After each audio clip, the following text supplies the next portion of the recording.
Hey everyone, and welcome back to the channel. So we're here for our regular Monday night show where we take a look at some of the most current gaming news centering mostly around the Nintendo Switch. Now tonight we do have a couple of stories that are going to go outside of the direct realm of the Nintendo Switch, but for the most part, that's what we focus on here. So honestly, we have a pretty decent show lined up for today because we do have a few really good stories that happened over the last week. To top it off, we have a company that is going to be giving away 11 free Switch games on for the holidays, and we're going to be going over on how you can pick those up, as well as I'll be most likely doing a daily update on the channel to remind you all to pick up your daily game and whatnot. But we're going to get into that when we actually look at the story. I'm going to give some time for people to get in here, and then we will get started. Hey, Jose, how you doing? Welcome to the stream. We also have a somewhat of an update on the Palworld lawsuit because the game got a recent change, and it just might be in line with that. We also have an update to Power Rangers because last week we talked about the game being delayed. Well, 2 days later, the game became undelayed. So we're going to be taking a look at that, and it's actually, for me, overall, it's some really, really good news. Hey, welcome Nanaki, welcome to the stream. So really good news on that end as well. And then I do have a few other little surprise stories here and there that I want to take a look at.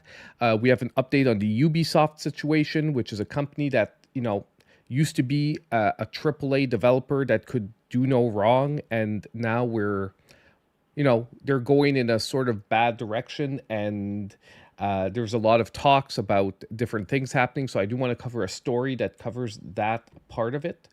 Other than that, yeah, we have some new games coming out this week. So as usual, we're going to wrap up tonight's show with going over 10 Switch games coming out between today and Sunday, which honestly, I'm going to say out of the 10, there are 5 of those games that are probably extremely high potential games. Like, as I said, when we go through what I think are the best Switch games, I haven't played most of them yet, but I go based on the trailers, based on who's developing the games to go with what the games I think have high potential for the week. And this week, I think that out of the 10 games we're going to look at, there's easily like 5 that are most likely going to be awesome. How's game collecting in Canada? It really depends what region you're in, Keiko, because basically some regions the games are really expensive, especially if you're into retro collecting. If not, if you're into modern collecting, like for the Switch, it's actually pretty decent. However, you do have to import a lot of games. And I would say what sucks most about Canada is the limited game companies. Like any game company that makes limited games, like let's take Red Art or Limited Run Games as an example. The shipping's is through the roof. So what often prevents you from easily collecting those games is not the cost of the games themselves, but the cost of shipping the games. Because for like a $30 game, you're going to be paying like $15 shipping, which basically just adds an extra 50% tax to your purchase. So that is, in my opinion, the biggest issue with Canada is that shipping here is very expensive, and most companies that offer free shipping, they only offered within the US. They rarely offered within Canada as well because our shipping is so much more expensive on this side. However, if you go with a company like VGP or something like that are based in Canada, the good news is they are offering free shipping since they're based in Canada. So they don't have to pay like that sort of border crossing increase to the shipping rates.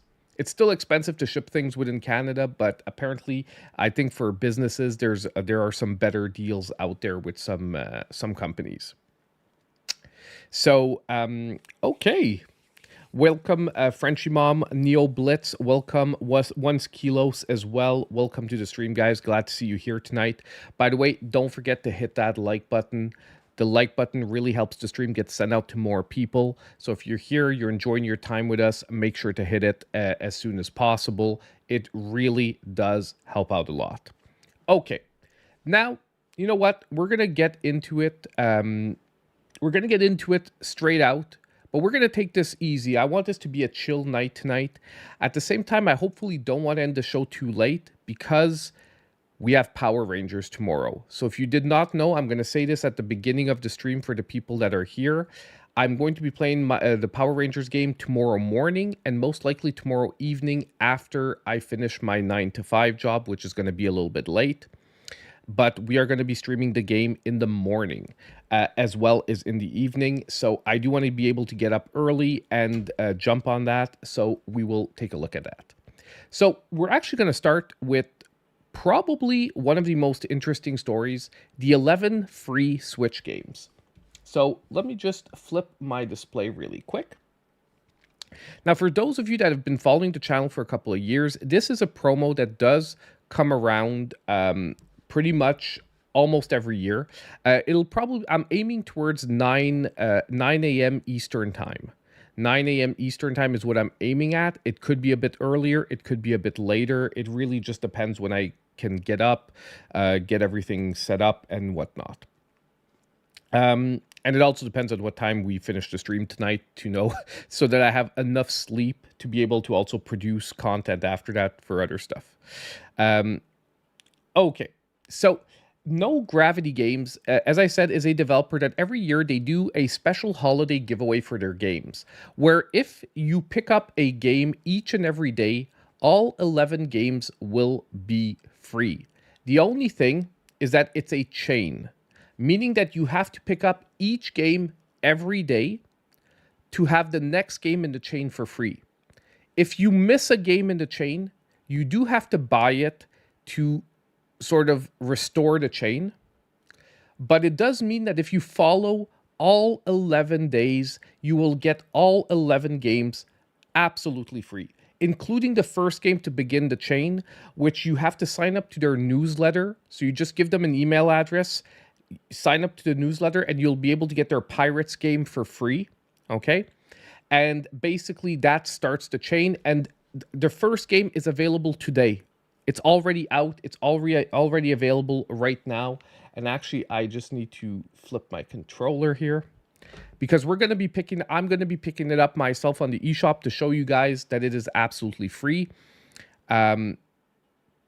Randy, I don't know if we're going to play any games tonight. Tonight is more of a news show type event we do every Monday where we go through the gaming news and we take a look at the games that are coming for the next week, but I won't necessarily play a game tonight.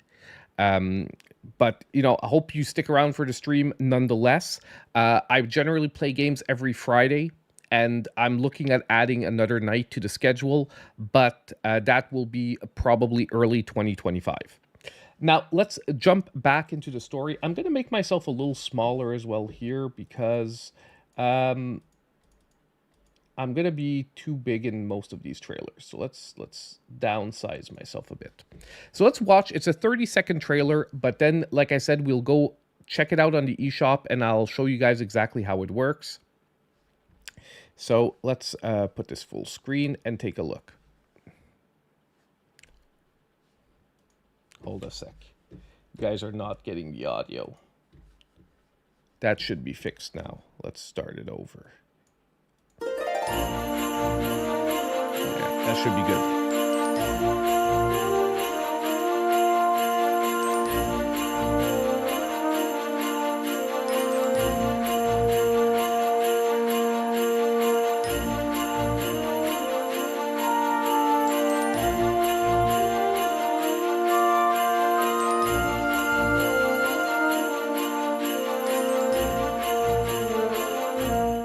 So basically, they explained the steps that I just went through, okay?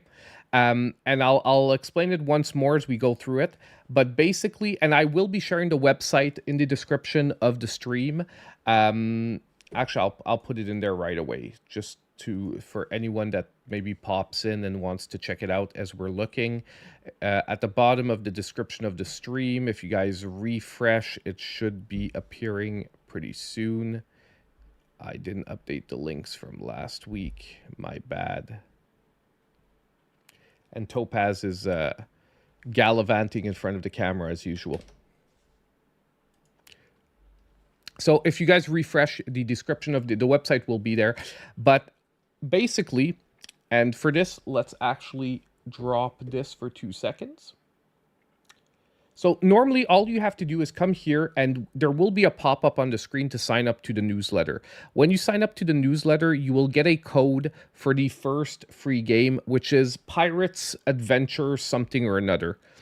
It's not important. You need to sign up to the newsletter. They will tell you what the game is. It's Pirates something. It's a game I already have because, like I said, they do the sale each and every year, but the games do change each and every year. Some come back, but some are totally new games. Like the one tonight is a totally new game.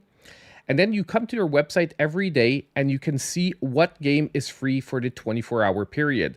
So for example, right now, No More Snow is totally free. So if I drop really quickly my display capture here, I have my eShop open, and just to show you guys, this is the real eShop, okay? This is my eShop open. The deal works in Canada and the US, by the way. All you have to do is you come here, you type No More Snow. I already have the pirate game, so I do not need to download it. Just remember, sign up for the newsletter, get the free pirate game. But you type in no More Snow, and as you can see here, the game is absolutely a free download because we are in the 24-hour period where the game is free. Now, at midnight Central Time, so for me here Eastern Time, it's like 2 a.m., the next game will be unlocked in the gift. But let's just grab it here. Look, we'll download it right away.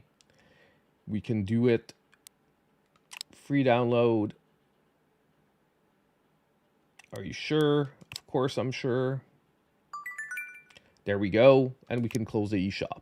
And by the way, guys, I do have Rita's Rewind pre-downloaded. I did not get a review copy, so I do have to wait till it becomes active.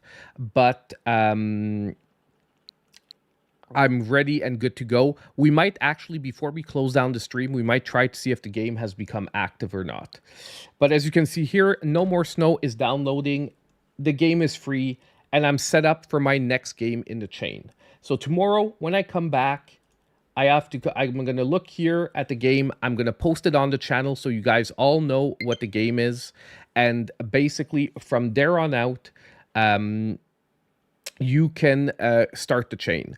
Now, if you guys don't forget, if you want the chain and you don't want to have to buy No More Snow, make sure you go pick it up before 2 a.m. today. Okay, or 2 a.m. Eastern Time. You have to do it by the most likely end of the stream. So that's why I put the link right away if you want to check out the No Gravity Games website. But for those of you that are used to the channel that have done this in the past, most likely you won't need to because you all have already own a No Gravity game. By the way, it doesn't have to be the pirate game. If you own any of the No Gravity games, you can start the chain. However, for those who do not own one and don't want to have to pay for one, you can start it for free with the pirate game. So, like I said, I'll be updating the channel daily with the link and everything. I'll most likely be popping up a video tomorrow morning. I'm going to try to also do a quick video of this separately so that anyone who doesn't know the deal can actually pick it up. So hopefully you guys will enjoy the 11 free games. Look, the quality of the games, I will tell you, some of them can be somewhat mediocre, but they generally have at least 1 or 2 gems in the series. So in the 11 games, you might get 1 or 2 gems. Like at one year, there was Tanuki Justice. I'm trying to think the other years, but those are games that I absolutely love. I've paid like over $50 for a physical copy of Tanuki Justice, and they were giving it away for free for 1 year. So even though every game will not be top-notch quality, there will be some really fun games in the list. Generally, you get 1 or 2 gems. Okay, so hopefully you guys can check that out. And let's move on to our next story. So that was for that. Now, quick update, because last week I sort of messed something up. I thought Donkey Kong Land 3 was already on the Nintendo Switch online service for the Game Boy section. I messed up because I was a week too early. Donkey Kong Land 3 has come to the Game Boy on the Nintendo Switch online service, but it was coming this week. I thought it was already out, but I sort of jumped the gun last week. I knew it was coming out. I just wasn't supposed to talk about it, and I tried to like when I got all mixed around because I thought it was already announced, but it wasn't, and it got announced a couple of days ago. So I thought we'd just watch the trailer really quickly. We now have the full Game Boy versions of the Donkey Kong Land series available on the Game Boy. As I said last week, if you haven't had a chance to play these games, they are definitely worth a playthrough. It's amazing to see how they managed to port the Donkey Kong Country series to the Game Boy. Even though these aren't definitely not the best versions of Donkey Kong Country, they are definitely worth a playthrough. And I know it's Donkey Kong Land, not Country, but let's be honest, they are pretty much like downgrade ports of the Donkey Kong Country series. Let's take a quick look at the trailer.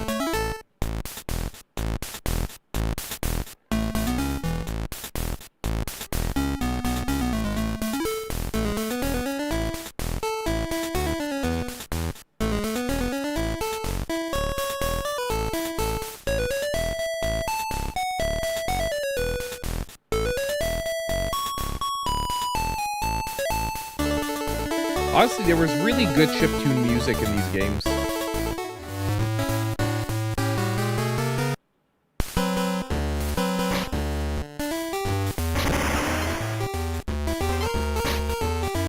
So the game is already available. Like I said, really worth a quick playthrough. Even though it's maybe not the best Game Boy game out there, definitely for the nostalgia's sake, it is worth a playthrough. Okay, so now that we corrected that from last week, we can move on to another story. Let's grab this one here. So, because we were talking about Power Rangers, why not jump straight into this one? Now, it was really, really weird how this played out. Because last week, if you remember, one of the main stories of the show was the fact that Power Rangers Rita's Rewind was going to be delayed, however, only for the Nintendo Switch.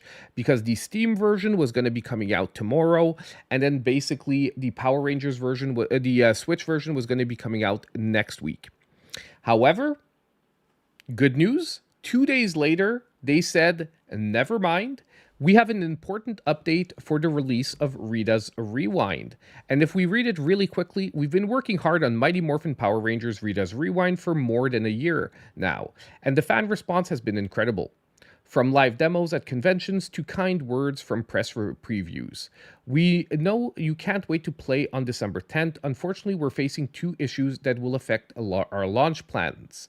However, update on the 4th of December, we are thrilled to confirm that the Nintendo Switch version will not be delayed to December 19th as previously announced. The Nintendo Switch version will be available along with the PlayStation, Xbox, and Steam versions on the original announced release date of December 10th. So we won't have to wait an extra week, which honestly for me is amazing because I was going to double dip this game. So it's actually maybe not so good for them because they were going to get me to buy the game twice. But for me, super positive because we get to play it on my choice of console tomorrow morning. However, due to technical issues that are simply taking more time to sort out than we'd hoped, online play support for online play will support 2 players on PlayStation and Steam and will not be enabled for Xbox and Nintendo Switch versions at launch. So the only thing is that they are keeping the fact that online play will not be available on Xbox and Nintendo Switch, but will be coming at a later time. The good news is we expect to have 2-player online play on those platforms available within a few weeks, followed by support for additional players for all versions soon after. So we most likely are even going to get more than 2-player online eventually, which honestly is going to be amazing. I don't actually know yet what the max co-op is for local co-op, but that is definitely something I want to test out, because it would be really awesome to be able to have a full team of 6 Rangers. I don't know why, but especially with the Power Rangers, where they always fight as a unit, it just feels like you have to have that ability. But at least for the moment, couch co-op remains fully playable with friends and family. So we will be able to check that out. We would like to blame Rita for these issues, but we need a little extra time. Okay, they sort of finished it up the same way they finished up their statement last week. Now we just need a White Ranger DLC. Honestly, I can see a follow-up to this. I do think this is a game that if it launches in good shape, and it seems to because reviews are already out and the game is testing very positively, I do think we're going to be seeing DLC for it. Honestly, I can see them popping out some extra DLC really easily for this game, just like they did for TMNT Shredder's Revenge. Maybe even adding in some extra gameplay modes, or like Grovel just pointed out, maybe an extended campaign which pushes into the Ninja Zord territory and whatnot. So, like the Thunder Zord or Ninja Zord, like the follow-up to the original Rangers. So I'm super excited, guys. No idea. I very, very rarely, when I'm buying a game, buy it before launch and install it on my Switch. And I have for Power Rangers. And I've been testing it all day just in case they mess it up and they made the game playable. Unfortunately, I tried just before stream. It wasn't available yet. But like I said, before we end, we're going to be giving it another try. And you know what? If it is playable, maybe we might play a little 5 or 10 minutes of the game. We're still not going to play a ton of it because, like I said, I do want to do like a full 2.5 hour stream tomorrow morning, and then same thing at night. But definitely, if it's playable, I do want to play at least 5 or 10 minutes. Like, we have to get an initial feel for the game. And now Topaz is being extremely, extremely annoying as usual. Hey everyone, hey Annie, how you doing? Nice to see you here.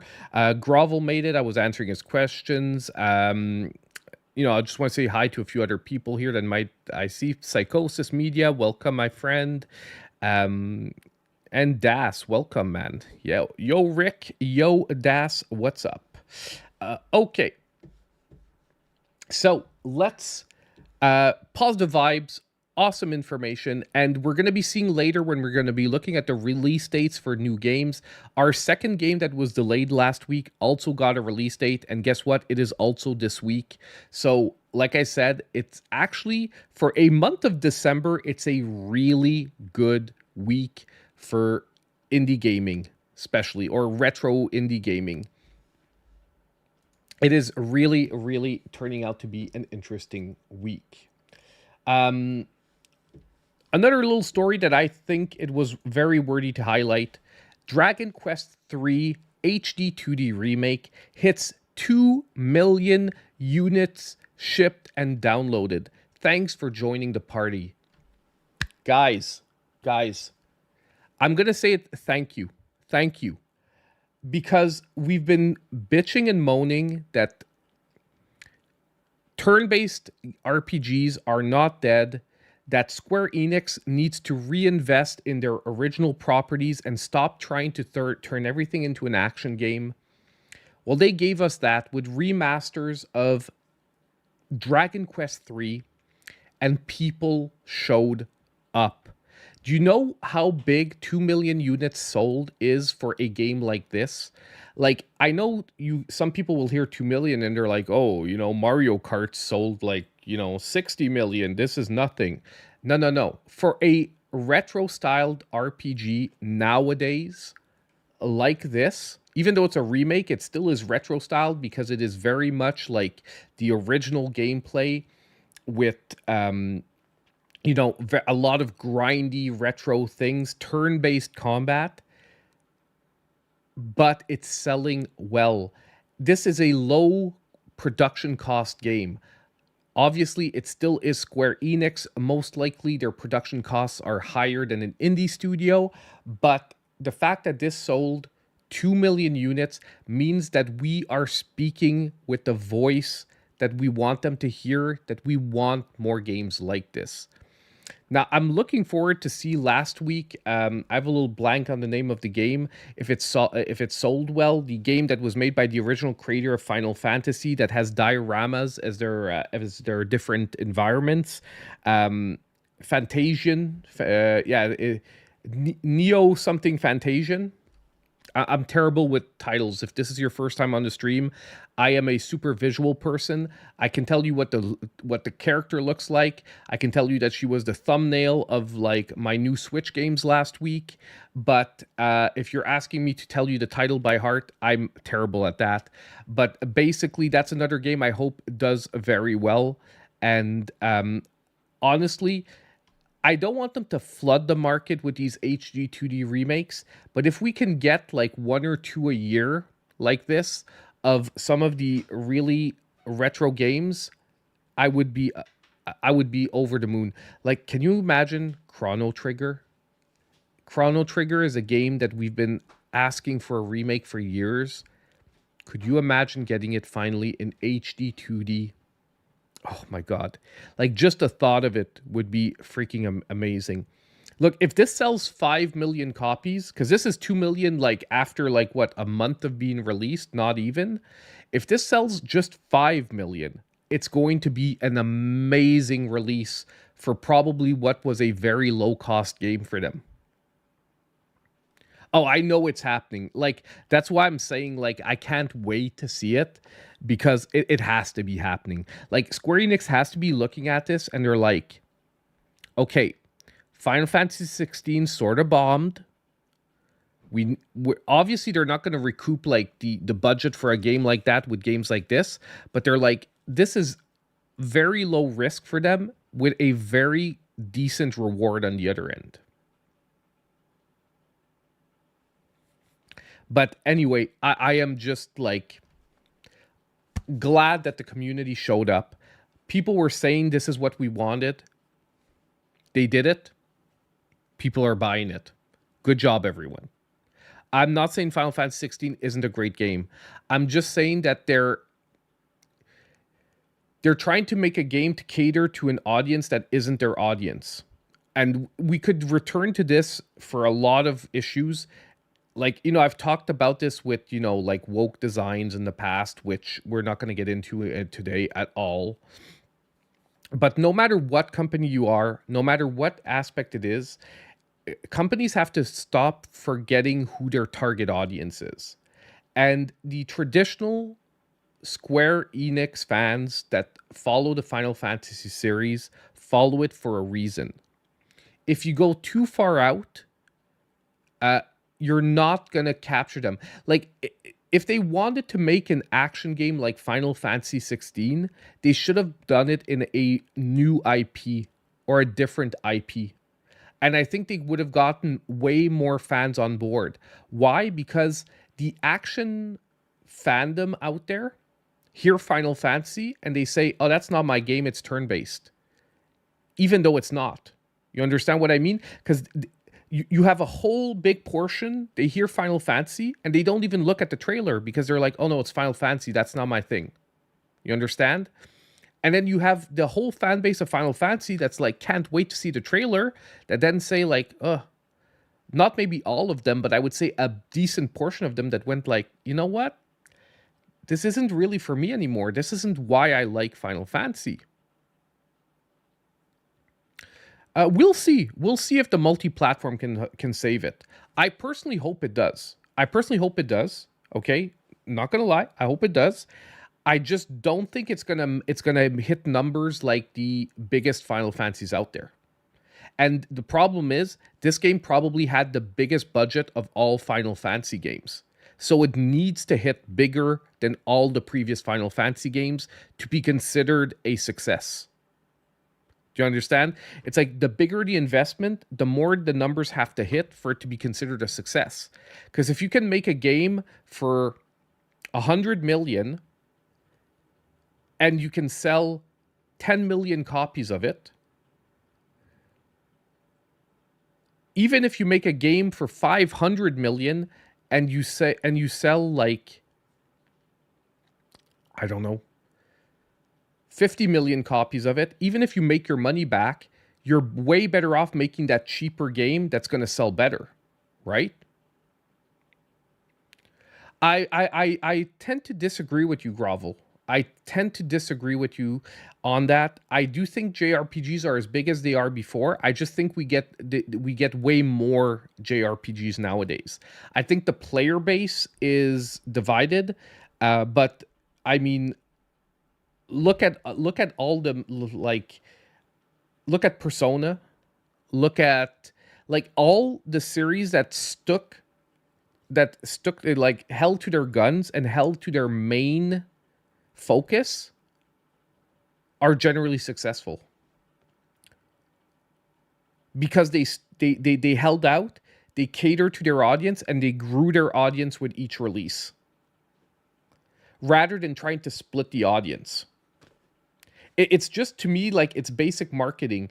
You can add in new features to try to increase your audience every time, but you never have to forget who your core audience of the game is. And you have to never forget that the game has to cater to that core audience and then more. You can't sacrifice the core audience for the other people, because you're not going to get as many other people than you would have gotten from your core audience. Yeah, and I think they did a lot of really great games that had a really nice balance between action and turn-based. Like, look, it's still today probably, I think, the best iteration of a fighting system in the Final Fantasies has to be between Final Fantasy X and Final Fantasy XII. I find it was some of the best balance between action and gameplay. With me personally, even, I'm more towards the Final Fantasy X side, but I can see the argument for Final Fantasy XII. And I find that after that, if we disregard the online MMO Final Fantasies, okay, it got worse. It got worse, the combat systems. My personal favorite of all time, just game as a whole, is Final Fantasy VII. But if I'm just being honest about combat systems, Final Fantasy X felt like the perfect evolution of Final Fantasy VII's. I actually found 10 felt like the combat system was very close to 7's, but it was like the perfect evolution of that model. And then basically you had Final Fantasy XII, which took it in another direction, adding a little bit more real-time strategy while still making it feel like an RPG at heart. And like I said, to me, 12 was maybe even a little too far for me as a player, but I could still relate to it, and I still enjoyed the system once I got used to it. After that, it started being like, why am I not just playing Devil May Cry? Like, you know, like, and it's fine. 16 and great story, great characters, high production values, but the system felt like a sort of action game that wasn't made by an action game company. But anyway, we're not going to get too far into this, but I'm just saying the whole point of talking about this, because we got way off track here, was thank you for showing up for this game. Just make sure that if they are giving us the games we're asking for, you show up and you buy them if you can. Obviously, don't go into debt to buy these games, but at the same time, show up like we did for Dragon Quest III HD 2D Remake. If they're posting this and they're happy, that's because most likely this exceeded expectations, okay?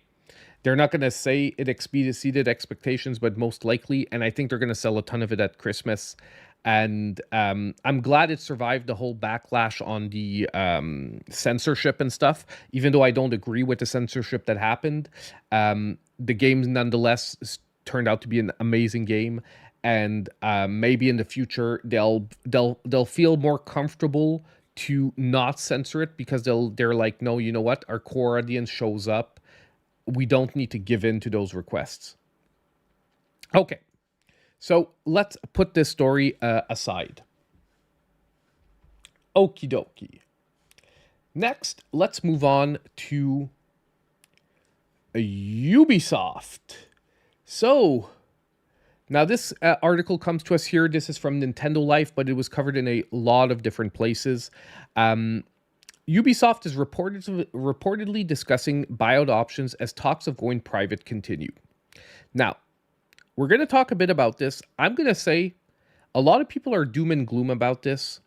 Personally, I think that going private might be a really good idea for Ubisoft. It might be a really good idea as long as it's going private to the right company in the right direction. Okay. And for those of you who don't know what going private means rather than public, I'll do a very layman's term breakdown of that. But let's just read the big points of the article first. So, back in October, it was rumored that Ubisoft was considering going private after a rough year of releases. 2 months on, and it appears that the negotiations are still ongoing, with Ubisoft and Tencent apparently engaged in talks about buyout terms. That is according to the latest report from Reuters, which provides new information from two people familiar with the matter. According to the outlet's sources, Ubisoft shareholders are currently considering a potential buyout of the company, but one that still leaves the founding Guillemot family in control. That I'm a little bit less hyped about that point because I think it's time for someone else to take the reins, especially because the original, the people in charge of the Guillemot family now don't really seem like they have the gaming part of Ubisoft at heart, but whatever. However, the company's second largest shareholder, which is already Tencent, is one of the names mooted to participate in the buyout, with the Chinese tech giant reportedly keen to have a greater say on future board decisions, including cash flow distribution in return for financing the deal. Naturally, there is some friction between the two desired outcomes, with both the original Guillemot family and Tencent, which owns nearly 10% of Ubisoft, vying for control over the company. Reuters reports that the talks are still ongoing, with no decisions having been reached at the time of writing. Tencent apparently also wants to prevent another hostile takeover from other investors, with Chinese firms wanting to remain patient and the Guillemot family to agree to a deal. So they're trying to prevent to prevent basically a hostile takeover. Now, earlier this week, Ubisoft reported another wave of layoffs with hundreds of staff members reportedly affected. This is but the latest in a slew of cutbacks at the company, which has already seen multiple layoffs. So if you don't know, they closed down 2 studios. They put an end to X-Defiant. It's been a bad time for Ubisoft lately. Not only have the games not been selling, but yes, it is French from France, but they also have offices in Montreal, which is near where I live. But yes, it is French at heart. I say French from France because here in Quebec, it's considered a French province as well, and we do have an office here in Montreal. I've actually visited the office. I've been in the office. It's a super nice place. Yeah, so they do have an office here, but yes, it is at heart a French company. However, they now have studios a little bit, in a lot of other different places. But obviously, Quebec was a very natural extension for them since we are a French province, and communication internally obviously is way easier between Ubisoft France and Ubisoft Montreal, since most of the heads here both speak French on both ends. Okay, now.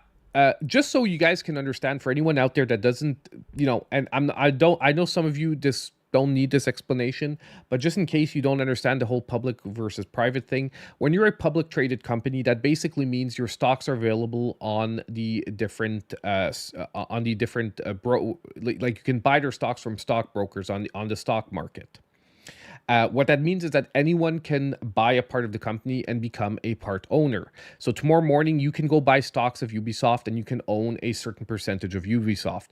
Obviously, because it's such a huge company with so many shares, like we're talking about hundreds of $1,000,000 investments to even own like a fraction, like an actual percentage that people would resonate with. If you buy like 10 shares, don't worry, you're like a 0.100 decimal owner of the company, like you're non-existent. Okay, but basically a company that is public, which is the opposite of what they're talking about here, which is what Ubisoft is right now. What it means is that you are basically, you answer to the shareholders. So everyone who buys shares has a voice in how the company is going to be run. Now, I'm not going to get into the whole like shares that give votes versus shares that don't give votes and blah, blah, blah. Let's just assume that we're making this simple. You have shares, you have a voice in what the company does. However, your voice is as loud as how many shares you decided to buy. So obviously Tencent, who owns 10% of the company, which in shareholder terms is huge, basically has one voice out of 10 in every decision, okay? And if the Guillemot family is in control, that means that they own more shares, basically most likely than all the other major shareholders combined, okay? So the exact percentage, I don't know, but that's what it means. The good thing to that is that it's really easy to get investments, because when you need investments, if your company's doing well, anyone can buy shares, and by buying those shares, you're giving money to the company to have cash flow and to be able to reinvest to hopefully make your shares worth more. The bad side to that is that you basically are run by a popular vote, and most of the people that are owners have one and only desire to make more money. Okay. And the problem is, often a lot of the big shareholders aren't gaming owners. They don't care about the gaming industry. They don't know what a good game is versus a bad game. What they want is, how are you going to make me more money? So unfortunately, the decisions at the company, when you're a public traded company, unless you have a very strong leadership core that can push the values of the company forward, which right now seems to be the issue, which is why I'm saying the Guillemot family, I'm not super happy they're staying there, because if they can't run the company properly as a publicly traded company, I'm not sure having the same leadership in a private company is going to do it much better. But basically, unless you have a really hardcore core leadership, your company can often make decisions that are basically purely short-term, based on making more money in the short term, rather than taking long-term targets and saying, look, we're not going to make a lot of money right now, but we need to right the ship. And in 10 years, we're going to be in such a great spot that your shares are going to be worth 3-4 times more. Shareholders want returns every year, at every time, all the time. Okay, that's just the way it is. Now, I'm gonna make this shorter, trust me. But so that is the problem, and also trying to switch a big direction in the company can be very difficult, because you have to get everyone wanting to move in the same direction. And if you on your own don't already own 51% of the shares, or more than 50% of the shares, you can't force the direction change. So you're sort of stuck with whatever's going to happen. Okay. And sometimes you can say, I know what we need to do, but because you can't, because you report to the board of directors or whatnot, or the shareholders, basically they can just say, like, we don't care what your plan is, it doesn't work for us, get the heck out, and we're going to appoint someone else. So they want to stay. Okay. Bringing up company private means that you buy up pretty much all the shares and you pay them out, and it becomes your company. So when a company is private, to make it super simple, that's if, like, tomorrow morning you decide to start a company and you're not offering shares. You own the company and you can do what you want. When a company is already publicly traded, to bring it private means you have to pay out all the shareholders. So you have to buy back all the shares, and generally you have to buy them back at more than their market value, because or else the shareholders are going to say, well, I don't want to sell them to you. Why? I don't want to sell them to you. Make me money. So if you buy all the shares up, the company becomes private. So that's why they need a company like Tencent to help them invest, because they themselves do not have enough money to buy all the shares available. Now, I'm saying all the shares, but it's not exactly like that. Let's just assume, like I said, I'm making things simple. But the advantage of that is after that, you are no longer answering to anyone but the owner of the company. Meaning that number one, your direction can be unilateral. A switch of direction can be done in a matter of like a few decisions, and everything is generally a little bit leaner in a private company. And for a company like Ubisoft that right now seems to have divergent directions, like it feels like a company where some people are pushing in one direction while other people are pushing in another direction, and it's very hard to get everyone moving in the same direction. It can be why it can be a very good idea to bring the company private to sort of right the ship. And honestly, it should just stay private after that. And it should look for financing from the other options. You're watching the other Warp Zone for the top 10 Metroidvanias right now. That was a long decision. It was way longer than I needed. But basically, that is a breakdown, if you never knew, between a public and private company. People own it, shareholders own it. When people own it, those owners can rapidly make a change to the company as long as they all know what direction they want to go in. Shareholders, it often is much slower, and the decision can ultimately not necessarily bring the company in the right direction because the motivation on both sides is to make money, but these guys can see a little bit longer term than the shareholders, who generally look very short term and want money now. Okay? But it could save the company. The problem too with a buyout, however, is that they could buy it out to dismantle the company. Because basically, if someone becomes the owner, they can sort of do what they want. They can keep the IPs, sell them to someone else, and dismantle the company. And a lot of people make more money by dismantling a company and selling it in parts than keeping the company as a whole. Now, I've heard rumors that some of the companies that are attempting to buy out outside of Tencent have that in mind, which is why Ubisoft is looking to Tencent to prevent that from happening. And you understand the reason why this can happen right now is because the shares are so low that there are more companies out there that have enough money to buy up enough of the shares to force this. Okay, so the reason why you want to keep your share price high is that someone who would want to buy you out is going to have a crap ton of money. If your shares drop extremely low, it makes it extremely easy for companies to find enough funds to buy you out. And because the stocks you have are worth less, you can't really leverage enough money to stop them. Exactly. Elon can come in and buy Ubisoft tomorrow morning. So he wanted to start a gaming studio. And it's funny that you said that.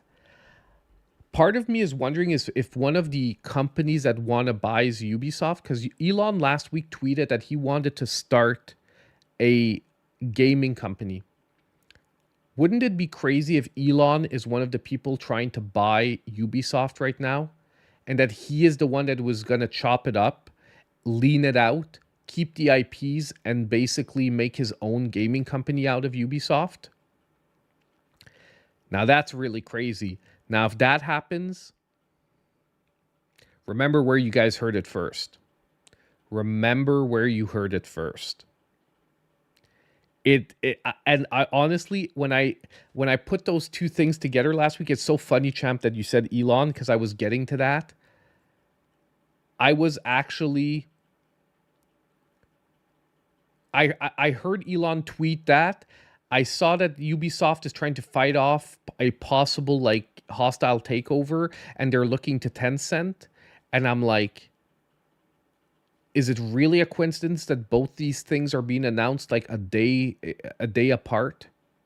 Maybe not. Yeah, you said it first, but you didn't complete the idea. You just said Elon. Come on. I completed the idea. So that is what's happening with Ubisoft. It's something I'm going to be keeping an eye on, and we're going to talk about it more once things shape out. I do think, though, a Tencent takeover could be a positive direction for the company.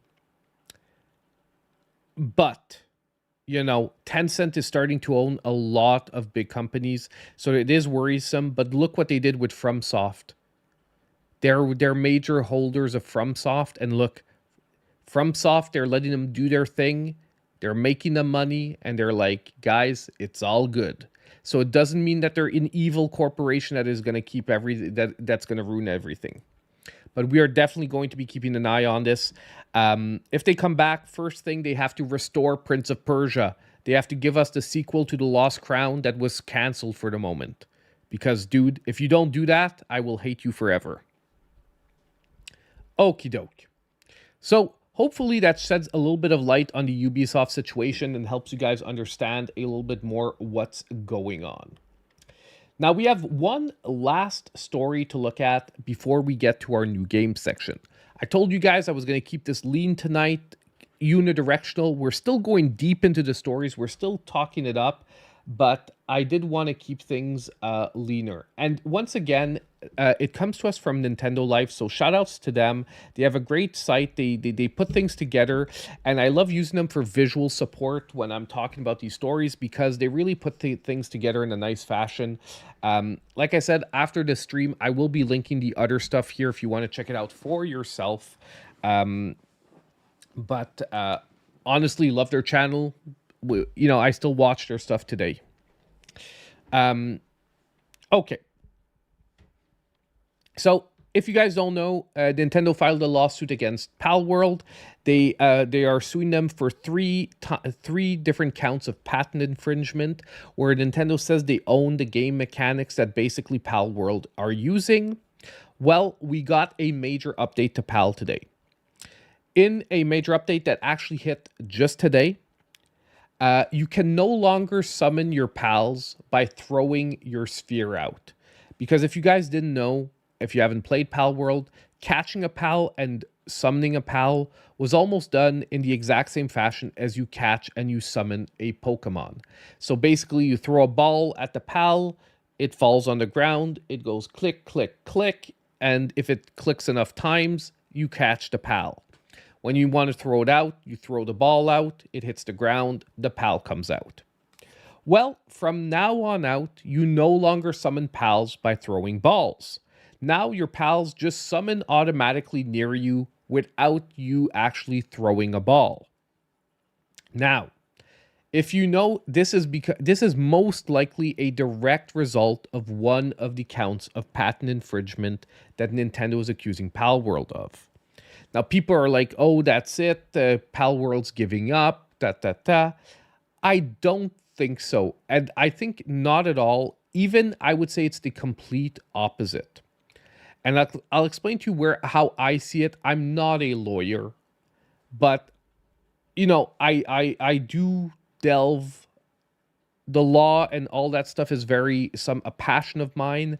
I like knowing with it. I work with lawyers in my job. I work with legal, like the law in my 9-to-5 job as well.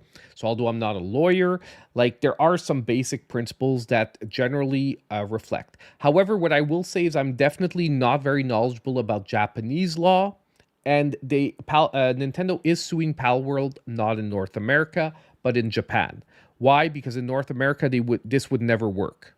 Okay. However, Japanese law, from my understanding, is very different, and it is easier to do these types of things over there for patent. Now,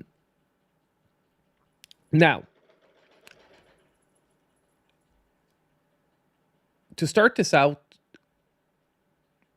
we all know that Palworld is very heavily based off of Pokemon. Look, if you're trying to deny that it's very heavily based off of Pokemon, you're just lying to yourself. Did they steal the idea that this is Pokemon with guns? Yes, they did. However, that doesn't make it illegal and that doesn't make it wrong. Okay? Why? Because stealing ideas from different games, and I'm using the word stealing, but let's say copying ideas from different games is how gaming has always been, and it's how it should always be. You take someone else's idea, you put it together in a different format, and it gives you a different game. Okay? So, yes. Now, Is the game a one-to-one copy of Pokemon? Absolutely not. If you've played the game, you know that outside of those mechanics itself, the game eventually goes in a pretty different direction, okay? Or it has a different overall feel, would be the way I put it, okay? Even though there's like pseudo gym leaders, you catch pals and whatnot. Like one, there's a whole base building thing that Pokemon never really did. There's a whole there's a lot more interactions directly with the different pals, like other than just battling with them. There's the whole thing that you upgrade them with weapons, so you can give your pals weapons to use. It's like they did more things, and they did some crazy ideas. Now, so I'm not saying Palworld is just a copy. I'm just saying, look, if you don't think that they took their ideas from Pokemon, you're lying to yourself. But is it wrong? Not in my book, okay? Because that's the way gaming improves, is by copying ideas from others and pushing it in a different direction, which is what I feel Palworld did. Now, did they fly a little bit too close to the sun, trying to, cheese off one of the biggest the biggest IP in the world? Yeah, they did that as well. Okay, should they have maybe tried to be less blatant about the fact that they were copying Pokemon? Yeah, most likely they should have. Okay. Hence, they plan to implement these changes in 50 years. Yeah, exactly. Now, the way I see this, however, is this is not at all Pocket Pair giving in. It is actually completely the opposite. Because Pocket Pair giving in would be saying, fine, Nintendo, we're going to pay the money. Don't sue us anymore. We're going to keep the money we made. We're going to pay you your damages. And we are going to accept that the game has an injunction on it. So we can no longer sell Palworld. Okay? Now, that's not what I would want to help. But that is giving in. However, the fact that they are changing some of the mechanics that Nintendo are saying they're infringing on, generally in court can be seen as an act of good faith, where basically what they can do is they can say, you're telling me you're infringing on a patent. I'm going to say I didn't think I was infringing, but you know what? I'll pay you your money. I'll change my mechanic. You have no reason to have an injunction against my game anymore. And theoretically, if you address the issue, you pay the damages that you say Nintendo lost, which for Palworld is not a big amount of money, by the way. That can be seen in court as an act of good faith, and you're saying, look, let's find some common ground here. I'm not going to destroy my game. You have a few patents you disagree with. These and this one, you know what? I think you're going overboard. But this third one, you know what? I can see your argument. Let me just fix it up for you. Here's your money. I fixed it up in the game. We're not going to do that anymore. We good? I'm not saying it's as simple as that, but especially if this goes in front of a judge, it can be seen as an act of good faith, where one side is trying to be a bully and the other side is trying to find a compromise. Because patents, you can have something patented, someone can use that patent and just pay you for it. And what they're doing is they're saying, look, we'll take it out and we'll pay you for the back money that you're asking from us. Which honestly can, in the end, be something that basically just shuts this case down for Nintendo. Obviously, it'll be registered as a win because you're sort of giving in, but at the same time, Nintendo does not give a crap about the money. They do not give two shits about that money. Let's just be honest. The money means absolutely zippo to them. What they want is the injunction against Palworld. They want this game to disappear, and they want it to be an example that I don't want any other mofos doing this ever again.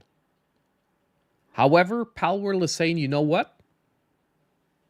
F you guys. That's not what we're going to do.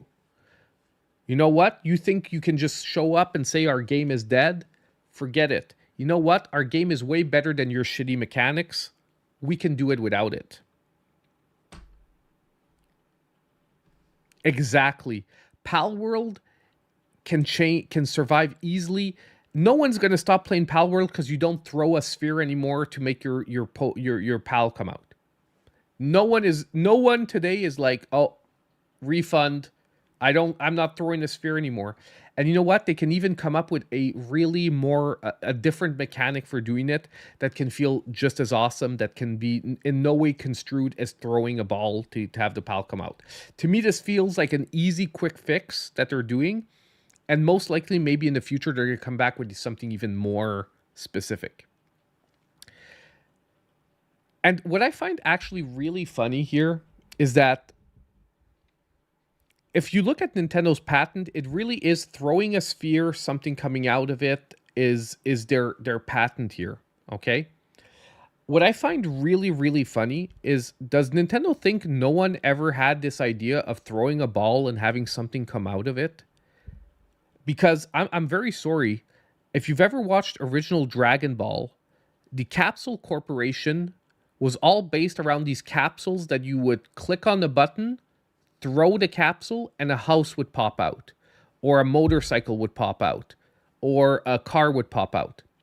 And we're not talking Dragon Ball Z. We're talking original Dragon Ball. And when did original Dragon Ball come out?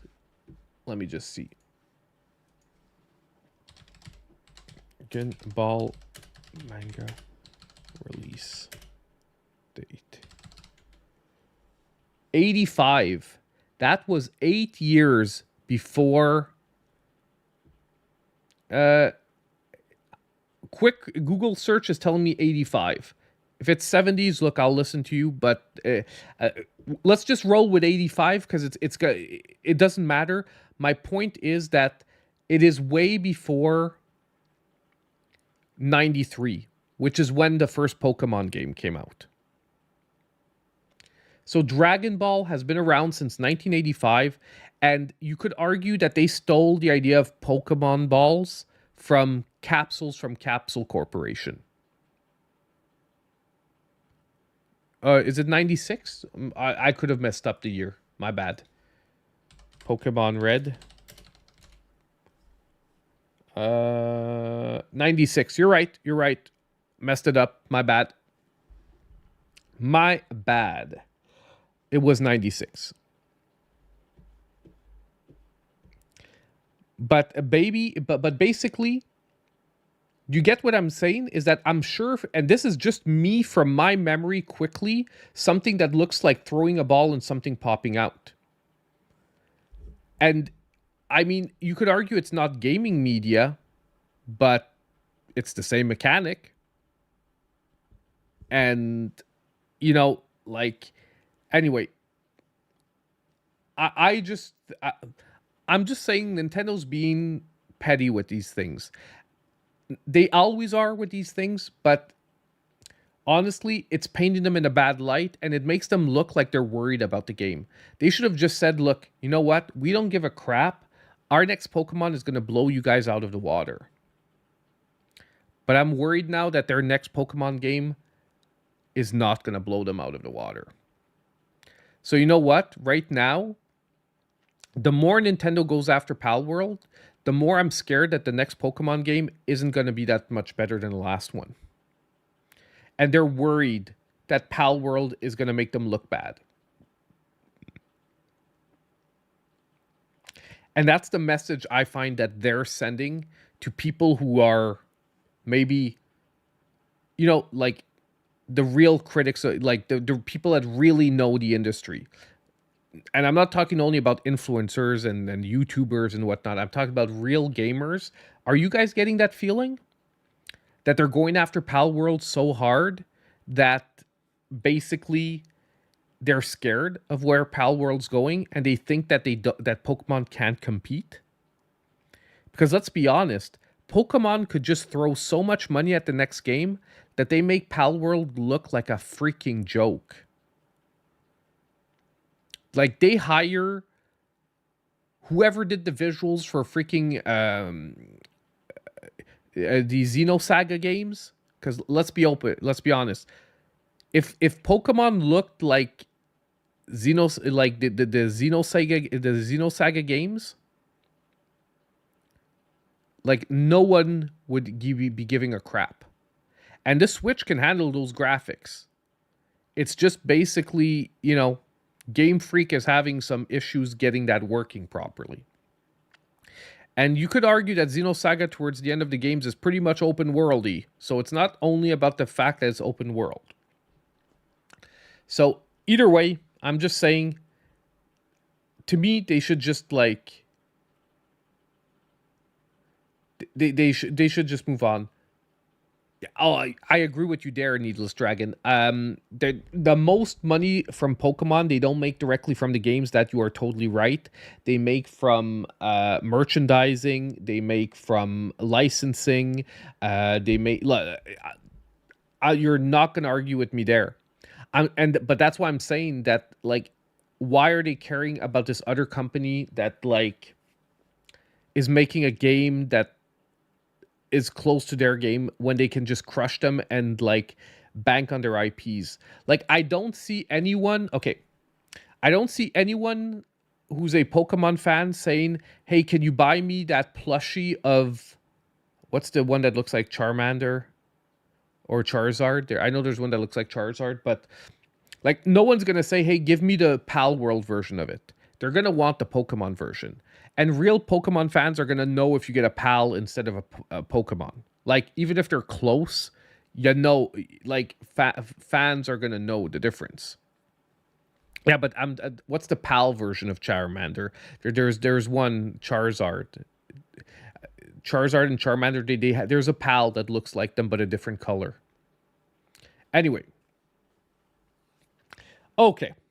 So that was our last story for today. Just a quick update. If you do have PAL, I tested it out myself, by the way. My save game of PAL, exactly. Your PAL just pops up beside you now. It's automatic. As long as you update your game, poof, PAL's beside you. No more throwing a ball. Did I care? Not really. But it's interesting to see the development of this. And this is another story I'm going to be following each and every time we have a decent update. Now, I'm not going to talk about all the stupid little stuff, but I'm gonna be following it when we get a decent update. Okay. Now, before we move on to our new games, there's a couple of things I do want to talk about really quick that have to do with just general channel updates. Game Awards on Thursday. I unfortunately am not sure I'm going to be able to stream it. I am very, very disappointed that I might not be able to. But unfortunately, it is going to be Thursday is when I have my work Christmas party. Or not Christmas party, but Christmas supper. And that's why I'm saying I'm not sure. Okay? Here's what's going to happen. If any of you wanted to watch the Game Awards with me, I will be putting out a post on the channel at 6:30 on Thursday if I think I'm going to be streaming the Game Awards or not. Okay? If I do stream them, there is a possibility that I will miss the pre-show, that I will stream it from like 7:30 or 8, but not from 7 o'clock from the pre-show. Now, there's a part of me that says that since I'm missing the pre-show, it might not even be worth streaming it because everyone's already going to be watching other streams.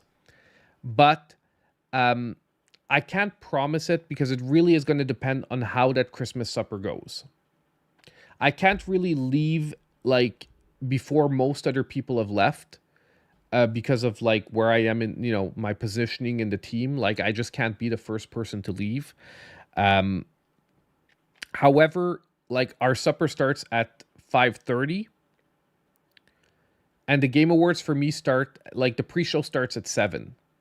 So if it's a quick 1.5 hour supper, I can get out of there. I can get home by like 7:30ish, maybe 8 at like 7:45. I think it's going to be worth it. I will stream. If, however, it's like lining up where like people are chatting so much, and you know, food is coming out slowly and whatnot, I might have to skip the Game Awards. I am very disappointed. Just to tell you all, I'm very disappointed. I really wish it was any other evening, but unfortunately for the scheduling of that, I do not have a say. I do not have the choice. Okay.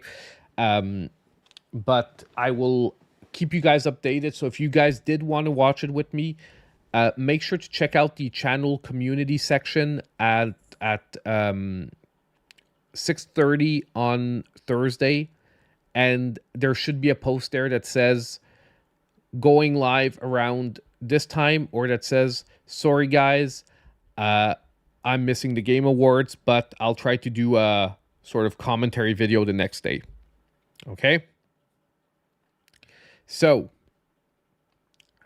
that being said, I'm just really disappointed because I tried to stream. You guys know I tried to stream like all the directs and all those events. Sometimes it happens while I'm working and I really can't.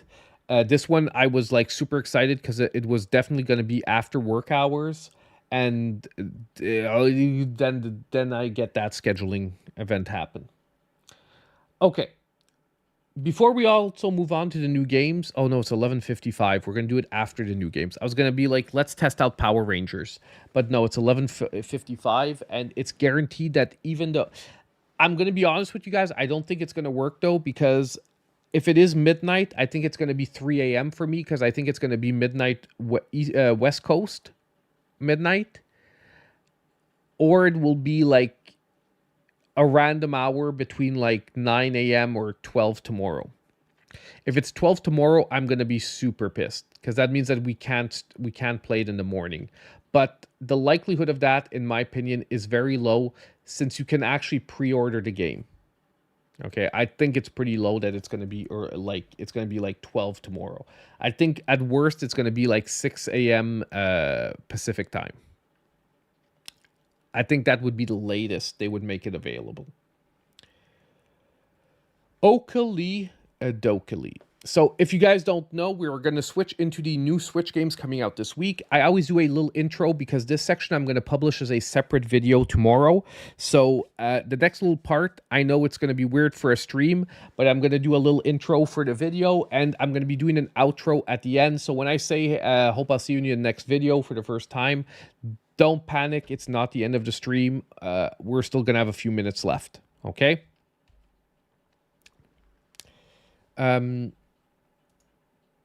And let me just get the first game ready, which is the one we just talked about. We're going to start big, guys. I go in chronological order, by the way. So hey everyone, and welcome back. So today we're going to be looking at the brand new Switch games coming out for this week, and I've got 10 games lined up with actually quite a few games that I think have a very high potential to be some excellent games.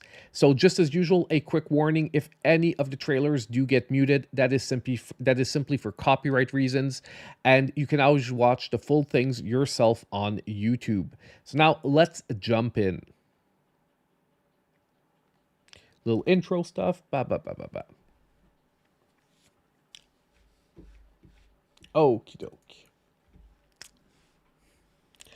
So we're going to start today with our first game, which is for me the biggest release of the week, and honestly probably one of the biggest releases of the year, as long as the game turns out to be good, and that is Mighty Morphin Power Rangers Rita's Rewind. That is going to be coming out on December 10th. And the game will be selling for a regular price of $34.99. However, if you pick it up on its release date, you will be getting a small discount, and you'll be able to pick it up for $29.74. By the way, there was a rumor that this game was going to be delayed till the 19th, or actually it was going to be delayed till the 19th, but the company did a surprise announcement and said finally the Switch version will be releasing on the 10th. So now let's take a look at the release date trailer, and after that we will talk about first impressions.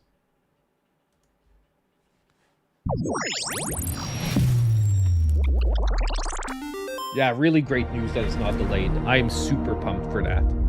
The okie dokie drinking.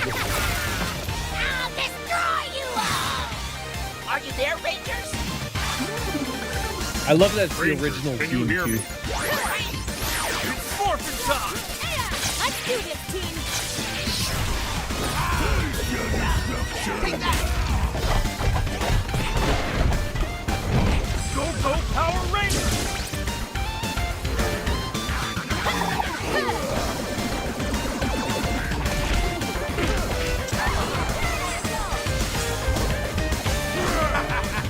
I can see how this will end.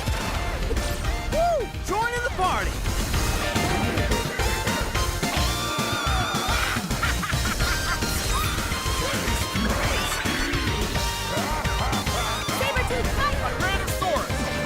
I really love the fact that we have alternate gameplay modes like this too. Like here you have like racing stages, you have the Megazord stage. When I say stage, I mean like gameplay mode.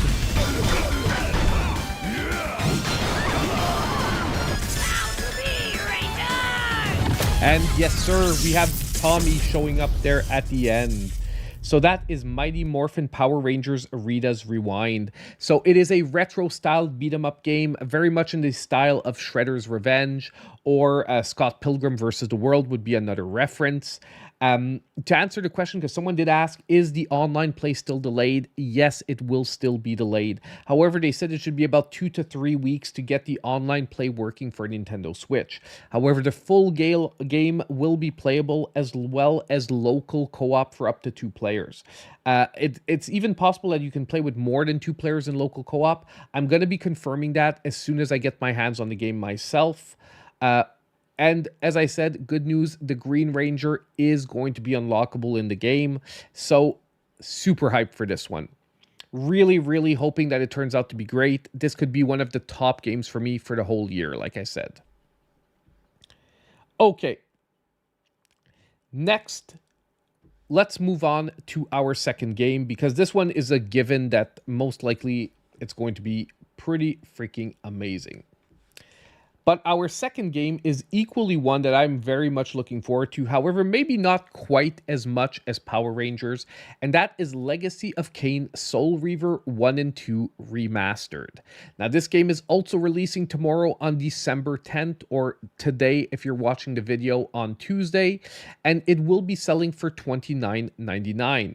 Once again, we do have a release discount, which will be lowering the game slightly to $26.99.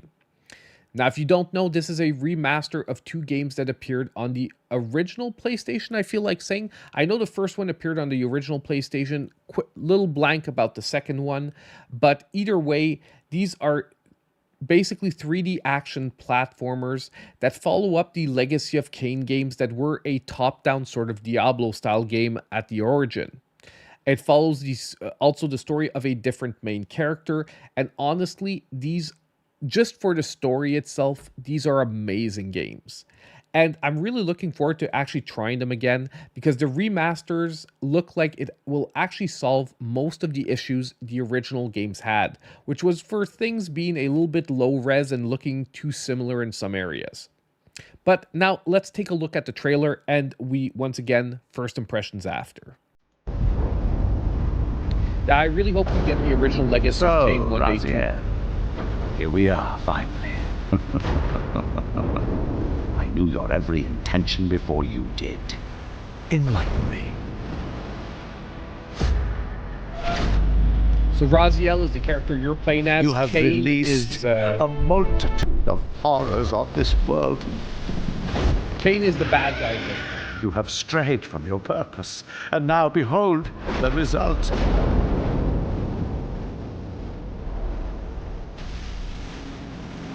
I am your creation, Kain.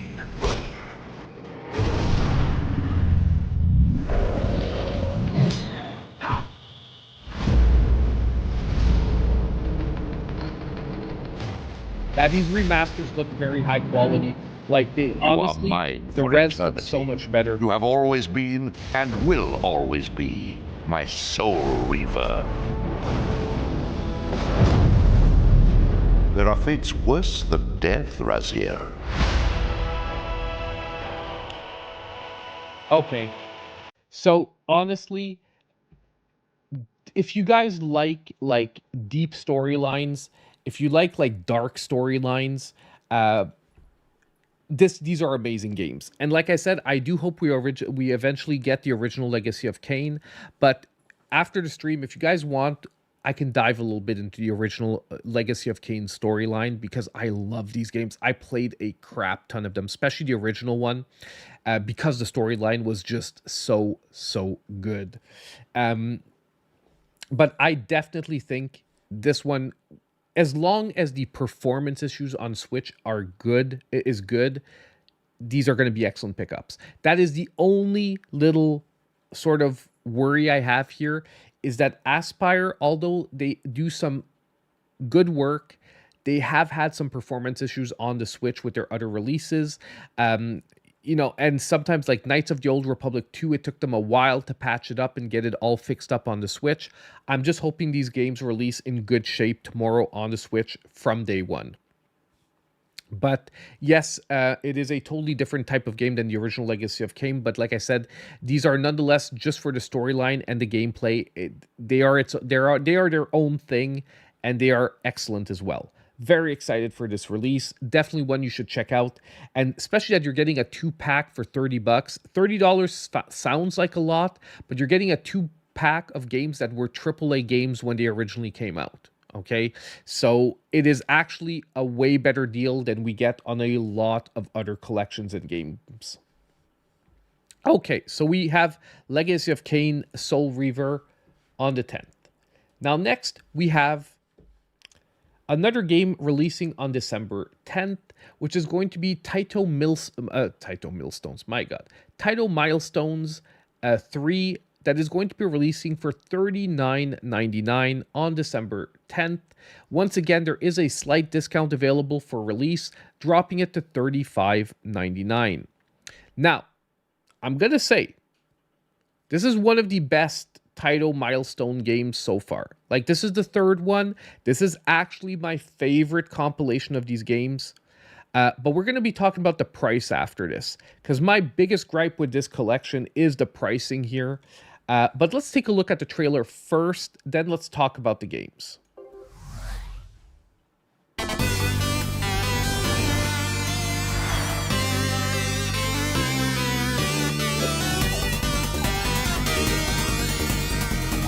we have Bubble Bobble, which is like, come on guys, classic. Kadak. A lot of people don't know it, but it's actually pretty fun as a retro platformer. Champion Wrestler is not too bad as a wrestling game. It's not my favorite, but pretty good. Dead Connection I've never played, but it looks really interesting. Rainbow Islands is the follow-up to Bubble Bobble, where they're in their human forms. Roston is a big inclusion here. And we also get Roston Saga 2. I personally find that the first one's the better of the two, but it's still there. And then we have Runar, which once again is a game I personally have not played. Thunder Fox? Oops, my bad. Thunder Fox I haven't played either, but it looks amazing as well.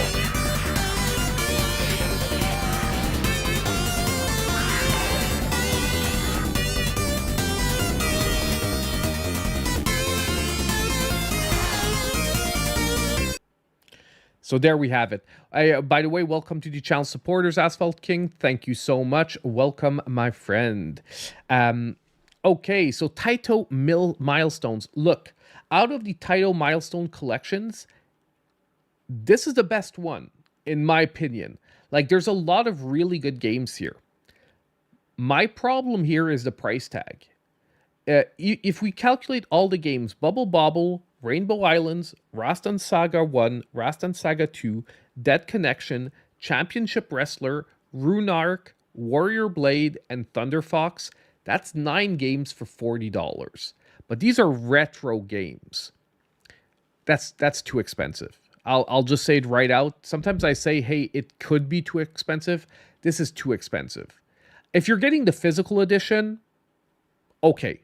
But for the digital edition, no way. This should be like 20 to 25 bucks maximum. So if you're looking at this, it is an excellent collection for this for the title milestones. But I would definitely say wait till it goes on sale, pick it for 50% off, and then you're getting an absolutely great deal. If you get this at 50% off, feels really good. Feels like a really good pickup. But, you know, and I think we're getting a lot of that lately. It's the end of the Switch life cycle. These companies are trying to cash in on these games. This costs them almost nothing to put a collection like this together. So, you know what? They're going to release it at a price, but check it out. Within a month or two, we're going to be getting some steep discounts on this one. I could even see post-holiday sales, the milestone collections dropping. So if you are wanting to pick this one up, this is one I would say I had to include it for this week. It is a great entry in the milestones collection, but I would recommend waiting for a sale for this one. Okay.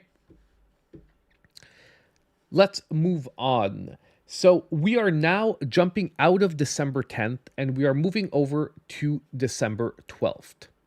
Now, this game I almost did not include on the list for the simple reason that this is a terrible trailer. Terrible trailer. We are going to watch it. But and if this was a trailer that came out like 2 years ago to sneak peek the game, I would have been like, okay, it's fine. But for a trailer that they put out like 5 days ago, this is like and I'm not doing this to be an ass, okay? A trailer will sell a game for you. Okay, it will give a visual support to anyone that, like me, looks at games and wants to show people what games are coming up. And this trailer shows us nothing. Okay, however, I did find some gameplay for the game because the concept I found interesting, and I decided to put it on the list nonetheless. We're going to look a little bit at the gameplay after, but let's watch the trailer first, and you'll see what I mean. As a trailer to releasing like 5 days before the game releases, this is like sort of like really like weird. So, by the way, the game is called Azura's Crystals. It will be releasing, like I said, on the 12th, and it will be selling this one for $24.99. Sorry for cutting it off, but I want to get that out.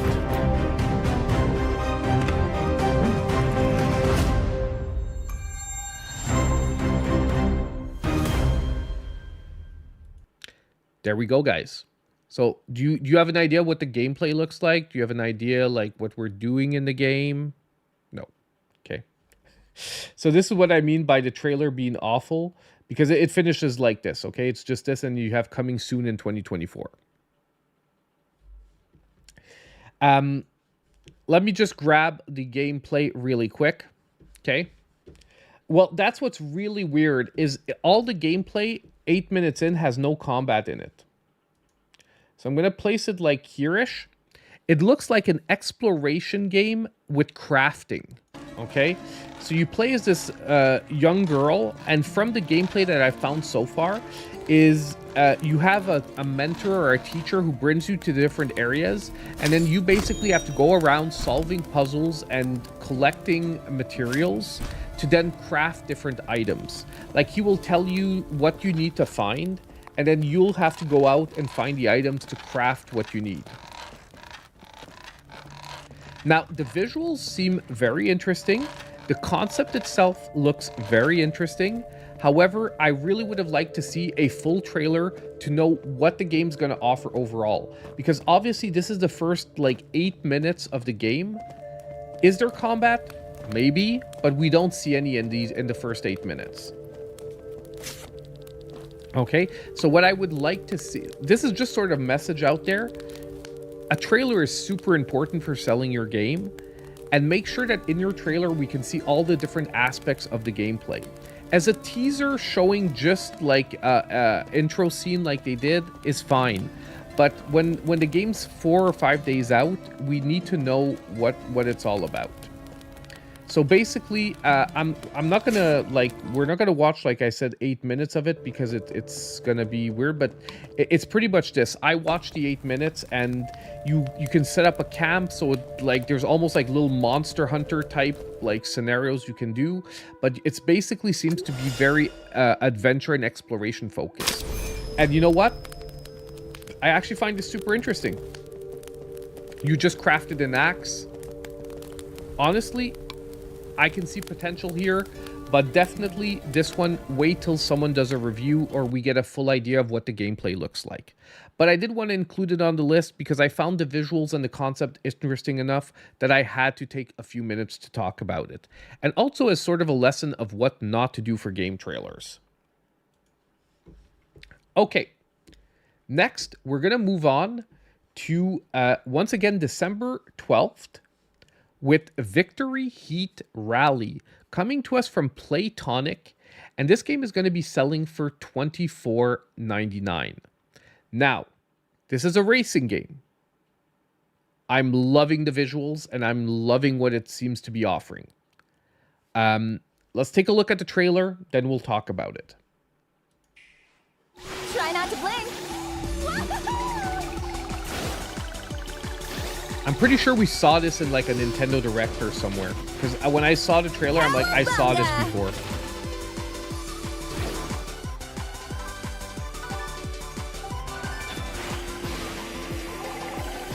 I'm loving this, like the retro chibi look that they're taking to the racing.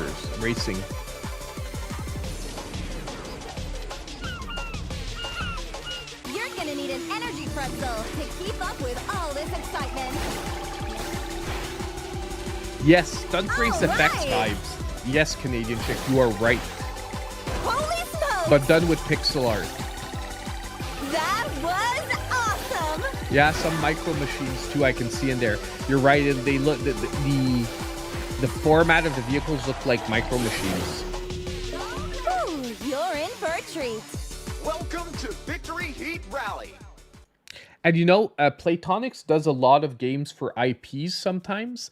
I wouldn't even be surprised that this might have been a Micro Machines game that, let's say, the IP never picked up and they decided to just publish as an original one. I would not even be surprised that something like that happened.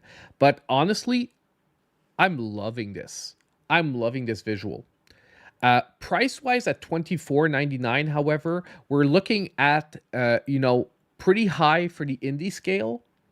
However, Playtonics has generally a pretty good reputation for them. They generally put out some really decent games. So I do have confidence that the game is going to be in good shape. However, I would have seen it at a $20 price point. I'll be honest, yeah, they did Yooka-Laylee and Yooka-Replay-Lee. You're right, they're working on Yooka-Replay-Lee now, but yes, this is the company that did Yooka-Laylee and Yooka-Laylee and The Impossible Lair. They've done other games as well, but they're most known for those two. Yeah, 24 is not bad. I just think at 20, it would have felt perfect. Okay, so this is not bad, and I can see it being worth the $24.99. All depends on how much content you get out of it. Okay, you have to be in retro-styled racers as well, but if you are, I do think this game has a huge interest factor for you. So that is December 12th. Moving on, we're going to be taking a look at one of my first other long shots of the week. Now, I did consider Azura's Crystal earlier a long shot, but it was a very long shot. This one is a long shot with very little downside. And the game is coming out on December 12th. It is called Maki Paws of Fury. Or Paw of Fury. Sorry, I said pause, but it's Paw of Fury. And the game will be selling for only $10.99. Now, this is a pixel art beat 'em up, but the visual style is, let's just say, promising. Okay? The gameplay, however, I do have some question marks there, but let's look at the trailer and then we'll talk about it.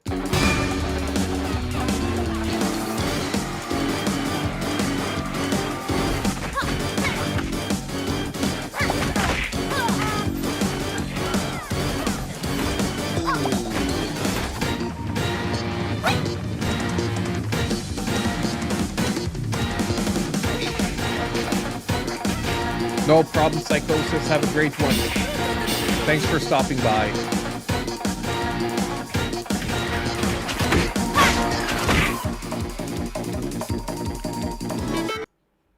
So, as I said, I think this one has a really interesting visual.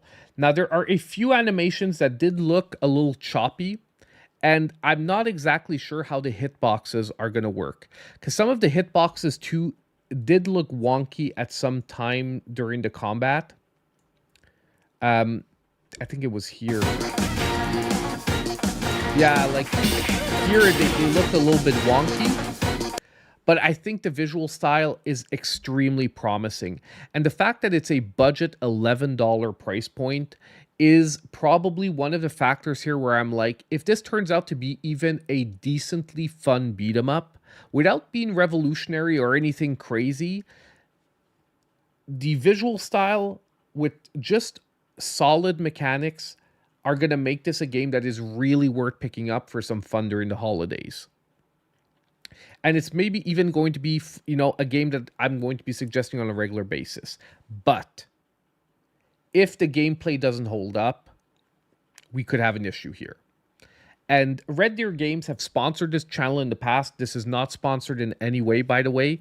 I do want to mention that most of their games are pretty decent. However, it does vary from time to time. So I do want to check this game out this week.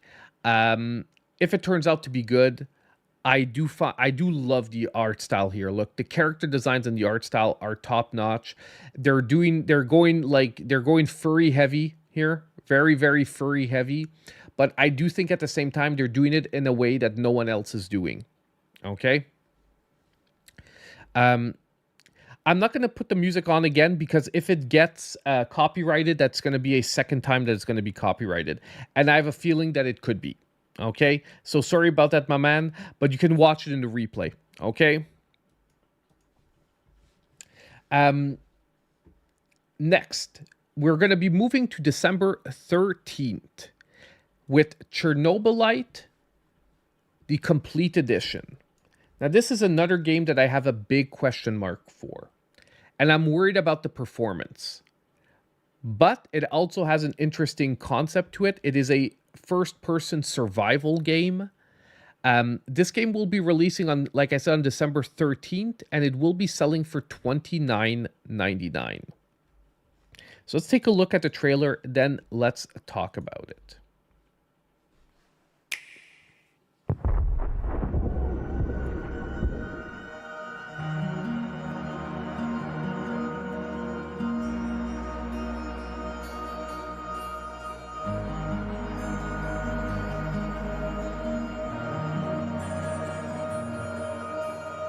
Like, a lot of these visuals are very interesting, very eerie, spooky.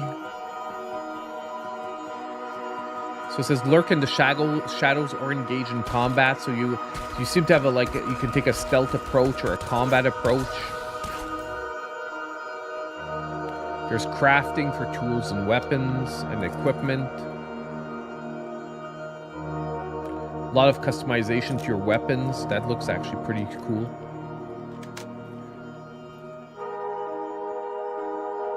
Construct a base and assign tasks to your comrades. So there's even base building.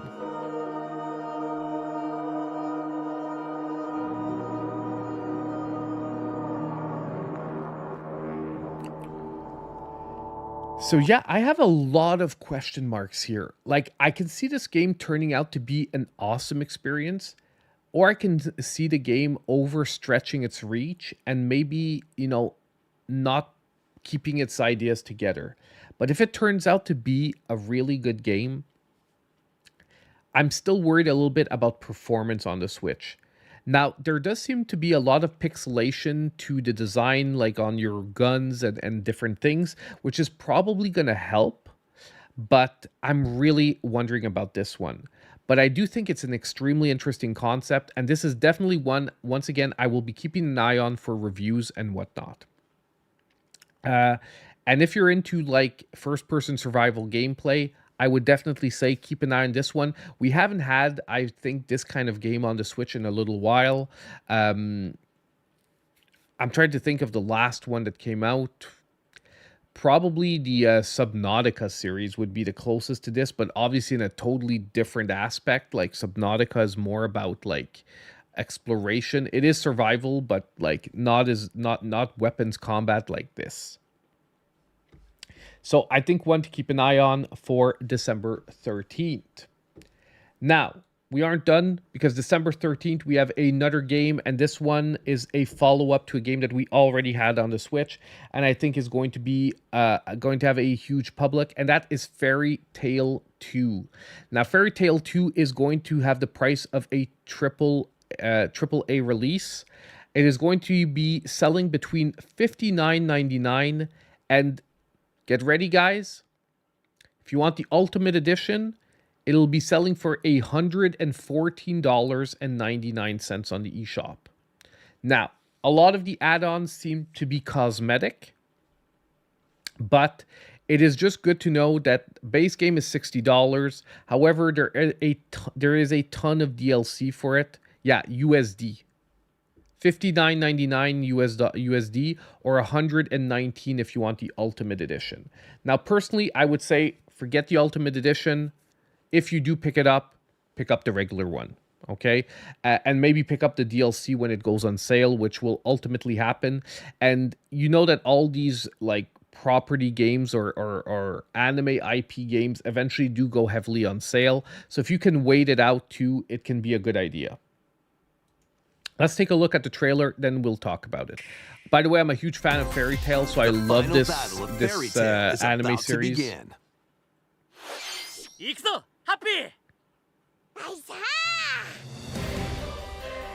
Relive the climactic Alvarez Empire arc from the hit anime Fairy Tail in this action RPG.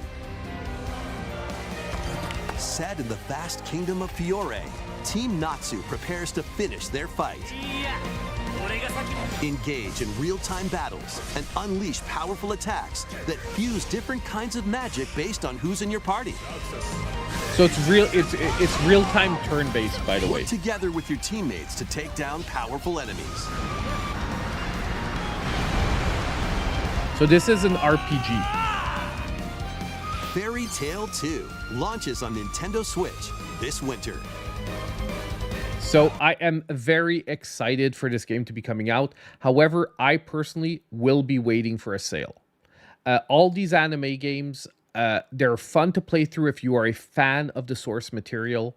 They can even be an introduction to the storyline if you like the visuals and the gameplay, but they're primarily geared towards fans of the series that want to replay them themselves.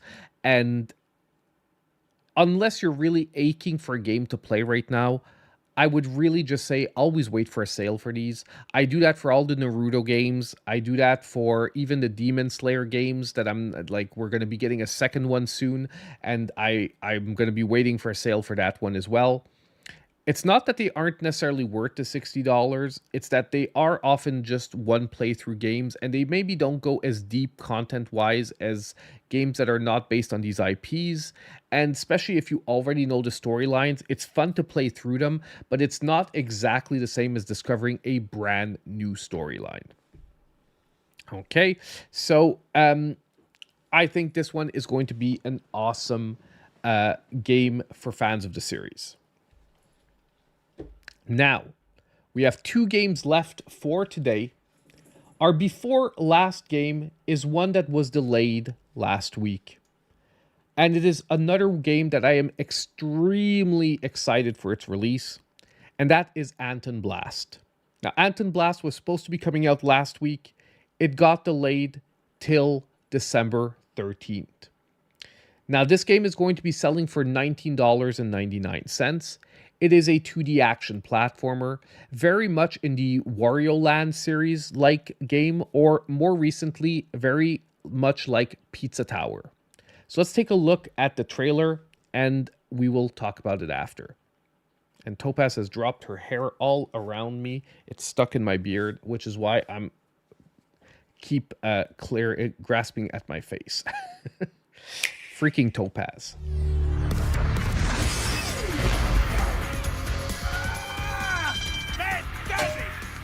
So basically, you have to clear the stages rapidly, and then you always have an escape sequence at the end. And here we go on the gameplay.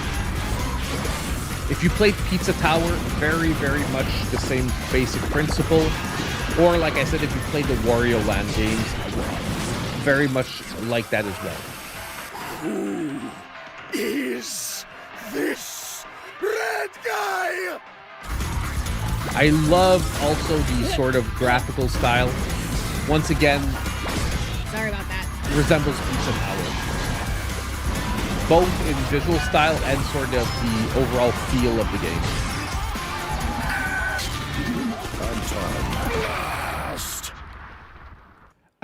I don't think it's the same people, though, that did Pizza Tower. The one thing, however, I am going to say here, there is a free downloadable demo on the eShop, so you can actually try out the game yourself. I definitely recommend it. It gives you 2 levels, and it'll really set you up to know if you can adapt to the mechanics of the game and if it's something you're going to enjoy. However, give it time to settle in. Like at first, the game might feel like it's pulling you in different directions. Once you get the flow down, it feels amazing. By the way, I did a full playthrough of the demo on stream. You could even check that out on the channel. But Anton Blast is a game I will definitely be playing. And now Friday night, we will have a decision to make. Are we playing Legacy of Kain Soul Reaver? Are we playing Anton Blast? It will be a very hard decision, but one I will have to make. They pulled it down. I think it's back up. I'm pretty sure it's back up. If not, check on Steam. Like if you have a Steam account, you can check on Steam. It should definitely be there. Okay. Now we have one last game for today, and it is another long shot game. However, it is a long shot game that I somehow have a very good feeling about. Now, do not look at the price on screen because I could not find the trailer on YouTube, but the trailer is directly on the Switch eShop. So we're going to be watching the trailer from the Switch eShop, and because I'm in Canada, it pulled up the Canadian eShop. Now, this game is $4.99 USD. So it'll be $4.99. It is also coming out on December 13th, and it is called Ninja 1987. A retro-style platformer, but one that I have a sneaky suspicion is going to feel good if you're a fan of that type. Now, is it a guarantee? Definitely not, because it could be giving us the impression that the mechanics are going to feel good. But let's take a look at the trailer and you'll see what I'm talking about. Now, I'm sorry the quality of the trailers on the eShop are a little lower.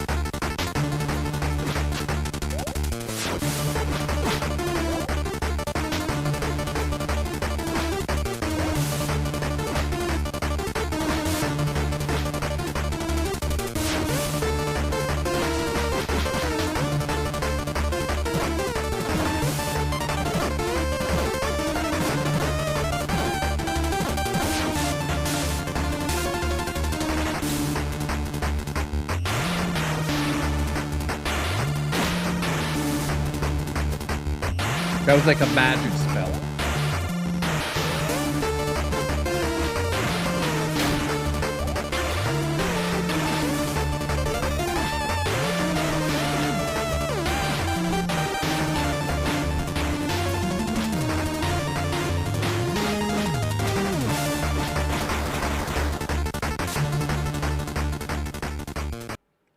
So honestly, as a budget retro style game, if the gameplay feels good, this can be a really nice little pickup for $5.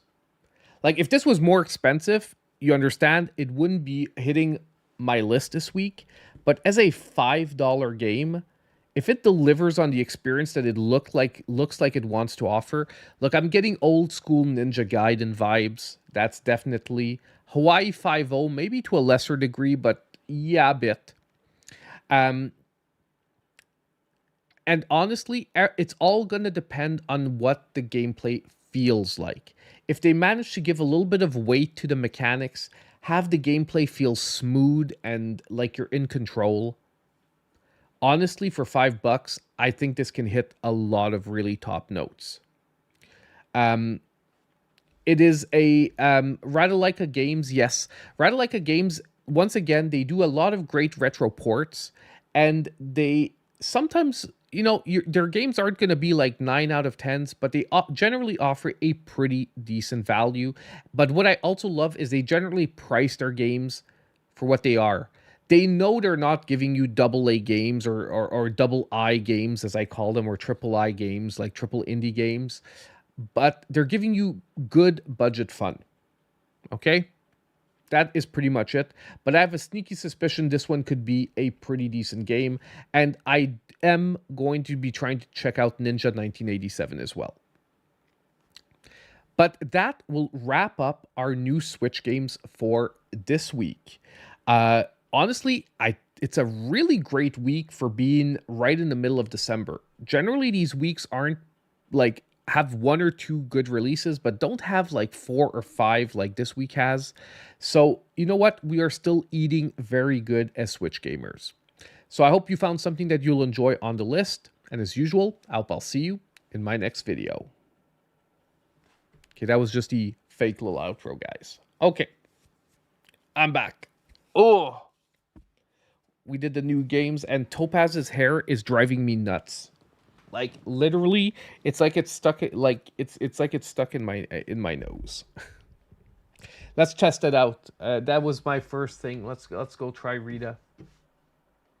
Because if it's working, we can sort of just chat talk as we play.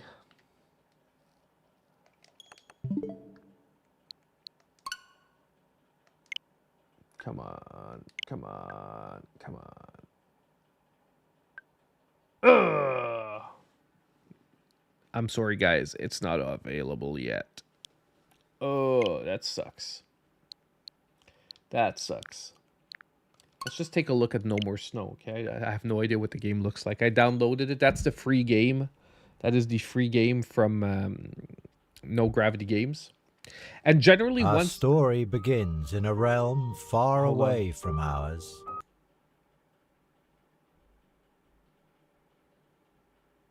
Of an ancient forest. It's a calm and cold evening. By the way, often once the you know, with the No Gravity Game stuff, like let's say you guys missed the first game today, generally they have them on very heavily on sale. They have them for like $1.99 or something like that. We'll see tomorrow, but that means that even if you miss like one, eventually it'll cost you next to nothing often to pick it up. Fleeing from the approaching terrors. Hiding behind the rooftops. Yeah, it's going to be up by probably in the next hour. I think they follow Central Time. So probably in the next hour, it's going to no longer be free. And like I said, if not, you might have to sign up to the newsletter to get it for free. Yet in this moment of darkness, I'm gonna publish the video tomorrow. In the distance, a figure in a red coat steps forward. Like, this is weird, man. This is like a whole intro type thing. Give me a sec, guys. I'm just gonna, because I'm not set up for playing games. It's a little bit different on my screens. I gotta switch things over. It's gonna pop back on in a sec. It's just because I'm activating my game screen.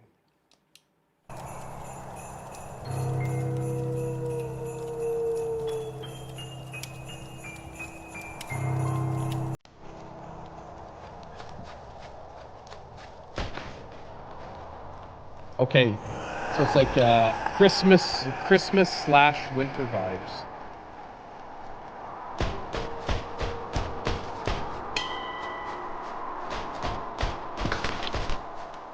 Is there like auto lock or something like that? Because he aims weird.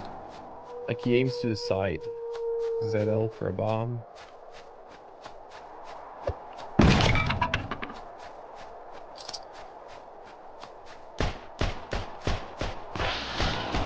Aiming's not too easy. Dang. You have 1 heart left. So I don't think they're starting with their AAA material, guys. Oh, Absolute X. See, had we known that before, I probably wouldn't have gotten meleeed by those douches.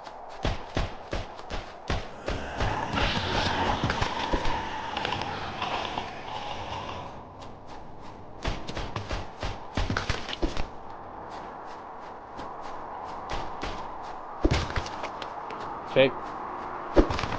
The controls can be a little stiff, guys. Not lie. They're not starting out with their AAA material. Let's just say that. But you know what? It's like, at the same time, it's a free game, eh? So, like, free is free. Beggars cannot be choosers.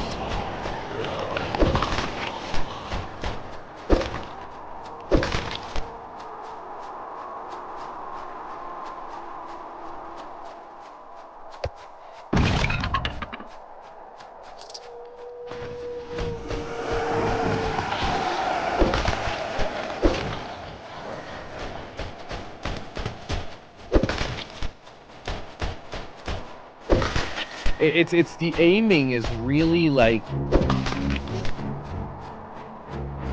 it's like it doesn't it like aims on axes, but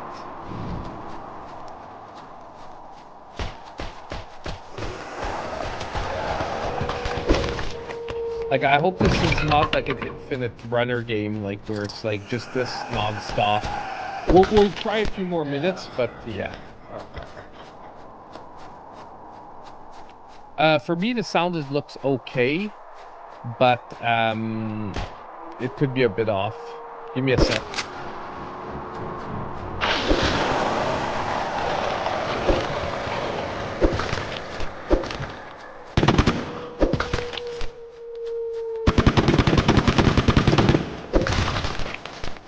I'm not sure when I got the machine gun.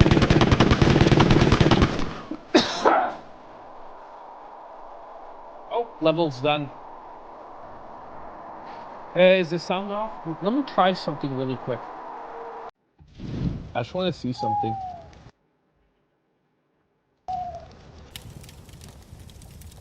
I'm gonna swing my axe, okay? Tell me if the sound is better. Is it not delayed?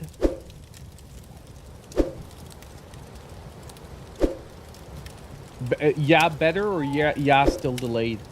Better. Okay. I think I found a trick around the delay problem. Because normally when I have the delay problem, I have to reset my capture card. But what I actually do is my capture card, the fact that the way I hear the audio is that the sound is running through my PC, and I'm listening to the capture card directly on my headset. So instead of sharing the sound from the headset, I'm sharing the sound from my PC, and it seems to fix it without having to reset the capture card. Because I'm gonna tell you guys, resetting the capture card now is a hassle since I got one of my recent updates. Oh, dude, when did we get a shotgun? But it's a crappy shotgun because it's like not aiming.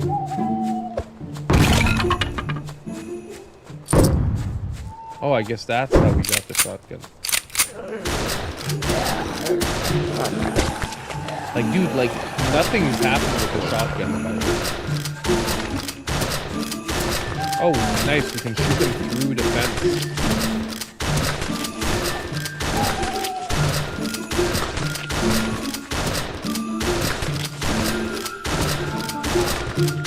Like, seriously? They are reducing in numbers, so we will eventually be able to break the fence.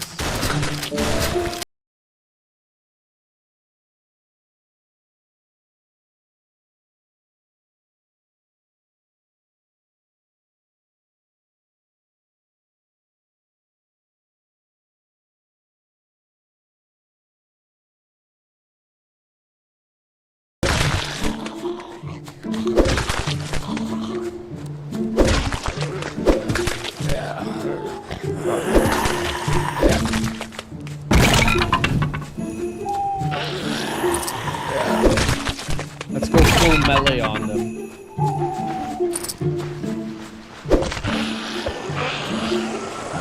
Dang, we can't do it.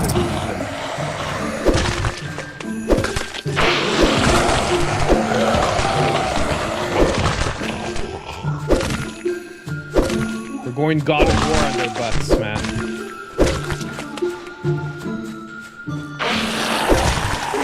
Jingle All the Way, the best holiday movie of all time.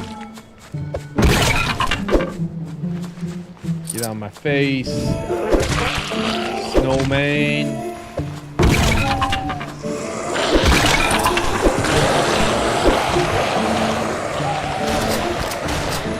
Ah! Why does our shotgun suck so bad?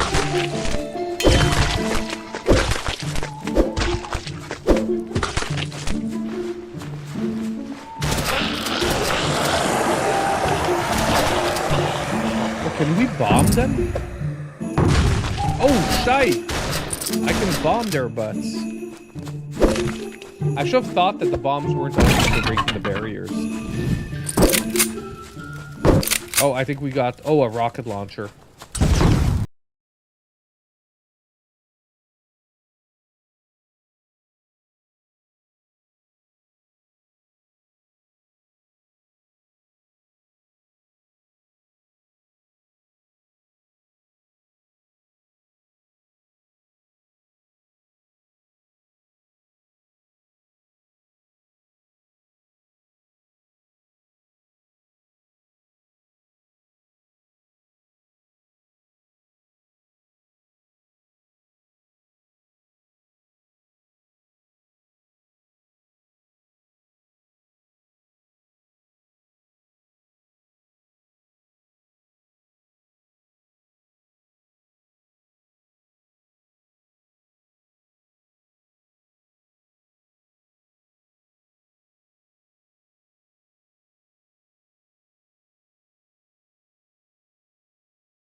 You died.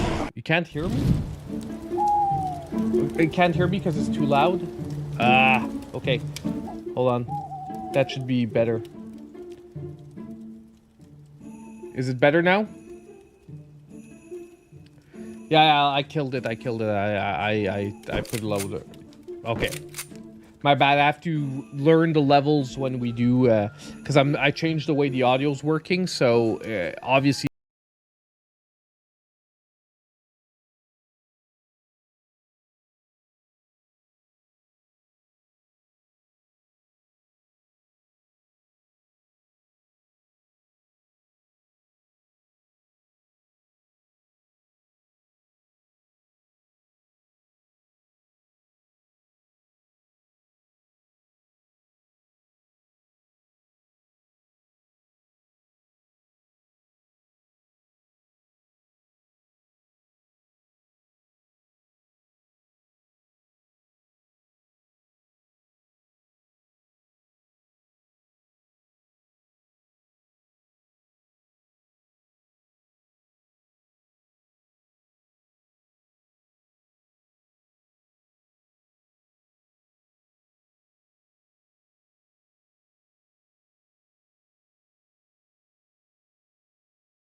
From here and not activate him.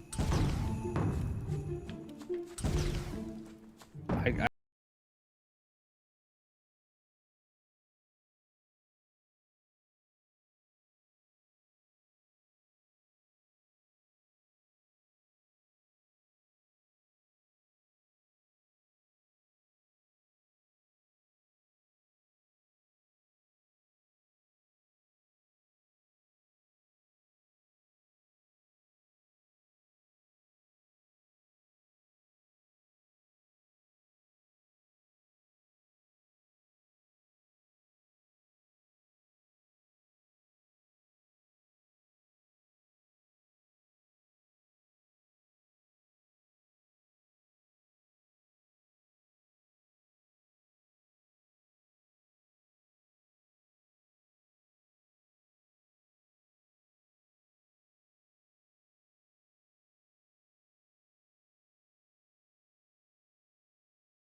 That was weird as fuck.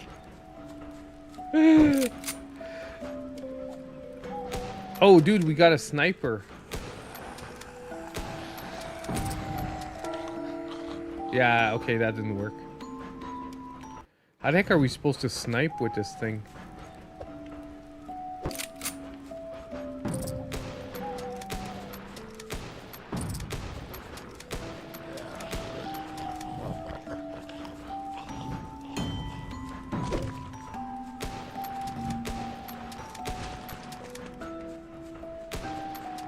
Oh shit.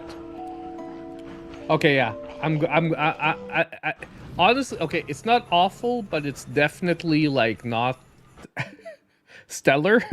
Let's just say that. For free, you know, not too bad. Are you counting my debts, Frenchie mom?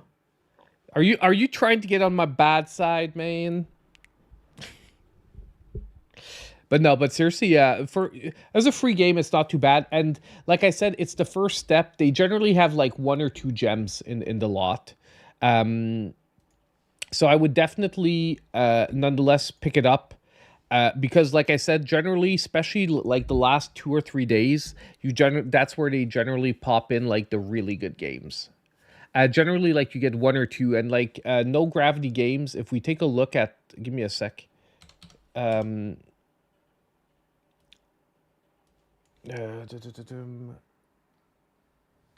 can I search this?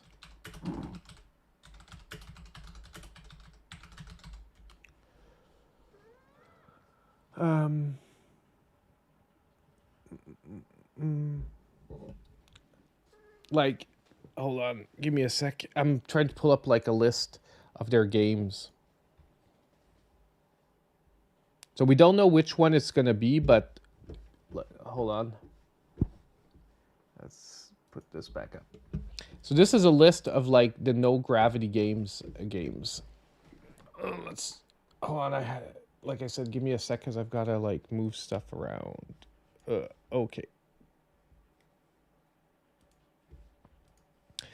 Like, okay, this is the no gravity games. So I think that no maybe because I know they're affiliated with Cubic Games, that the sponsor that did, you know, one of the sponsor of our last 2 videos. Primal Light, amazing 2D action platformer. I played this on stream. This I gave like, I think it's like an 8 out of 10. It's a very hard one, but it's a very good 2D action platformer. Flipping Cactus, a solid 2D action platformer. Saijin, very interesting. It's weird because it's a platform, but it's not really a platformer. Alder's Blood, great game. Good Night Night, yes, it is them. Strike Force Kitty can be fun. Let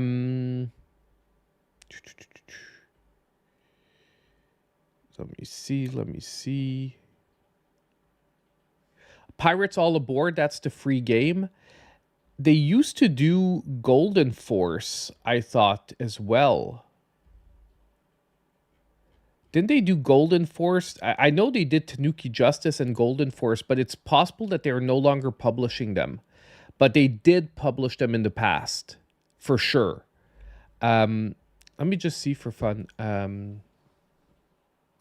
Tanuki Justice, Nintendo. Tanuki Justice. Tanuki Justice is... Oh, Pixel Heart is publishing their own game. Okay. It used to be No Gravity doing it. What about Golden Force? Golden Force, Nintendo Switch. Yeah. Okay, give me Pixel Heart as well. I think Pixel Art started publishing their old games, but they used to go through No Gravity Games. Yeah, because Golden Force used to be in it, Okinawa Rush, Tanuki, Wallachia, Reign of Dracula. So they did. Yeah, they did do Good Night Night. Yeah, it's here. It's on the list. Good Night Night. So like if we're lucky, we're gonna get Alder's Blood or like Primal Light maybe towards the end of the cycle. And there's other decent games in here. I'm just like looking at the standout ones. Because like I said, you know, they're a publisher. Don't forget, a publisher means they don't develop all these games. So if someone comes to them with a game they developed and they say, "Do you want to publish our game?" You know, they will. Like, especially if the developer has like the money to get the game published, why wouldn't they? You know what I mean? So sometimes you get like maybe lower tier games.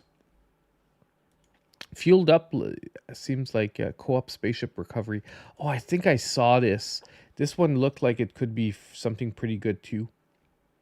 But yeah, ultimately, guys, don't miss out on it. It's going to be 11 days of free games. And like, even if you get something like Wrecked, can be fun.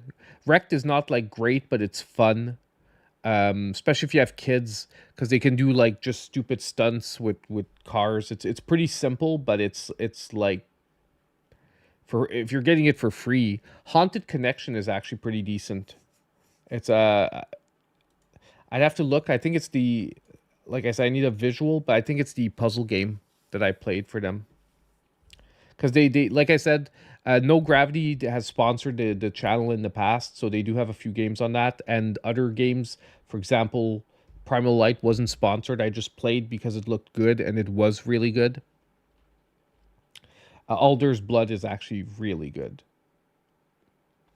Anyway, okay, guys. Hey, we're going to call it a night because, like I said, I do want to try and play Power Rangers pretty early tomorrow. So the earlier I get to bed, the earlier we get to party it up playing Power Rangers. Now, I just really do hope that it's not like tomorrow at noon, because if it is, I will be very sad. And just remember, if any of you want to watch the Game Awards with me on Thursday, I will be letting you know at 6:30 on Thursday if it's happening. Okay? If I miss it, I'm so sorry. Like I said, it fell the same night as my work Christmas dinner. So, you know, it is what it is. Try it one more time. Let's wait till 1 a.m. Okay? Let's wait 2 minutes and I'll try it. Because it's going to be a round hour. Okay? Actually, I can see it here if it's going to work. Oh, I think I just turned it off by mistake. Yeah.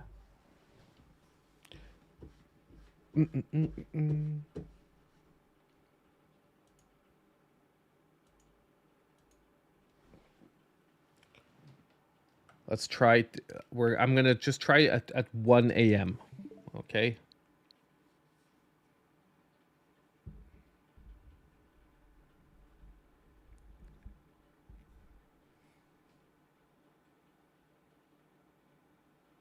It's 12:59. Countdown, like New Year's Eve countdown. By the way, I played a ton more Potionomics. I beat the first boss. There are boss fights where you have to try to sell your potion for more than the opposing person. But pretty honestly, it's a really good game. There are things I would change about it. Like, it's not a perfect game. Like, the fact that you always have to balance out what you want to do in a day. Sometimes it does feel like you're missing out on some stuff, because like sometimes you want to visit the different vendors and you just can't do it all every day. You have to choose what you want to do on what day, because or else you can't sell products. Like the way the time slots work, it's not working. I'm sorry, guys. Tomorrow morning, don't worry, we'll be here. Okay? Hopefully it'll be working. So, as I said, thank you all for showing up to the stream. It was a great, fun time with you all. And as usual, I hope I'll see you in my next video. Have a great one, guys. See you tomorrow.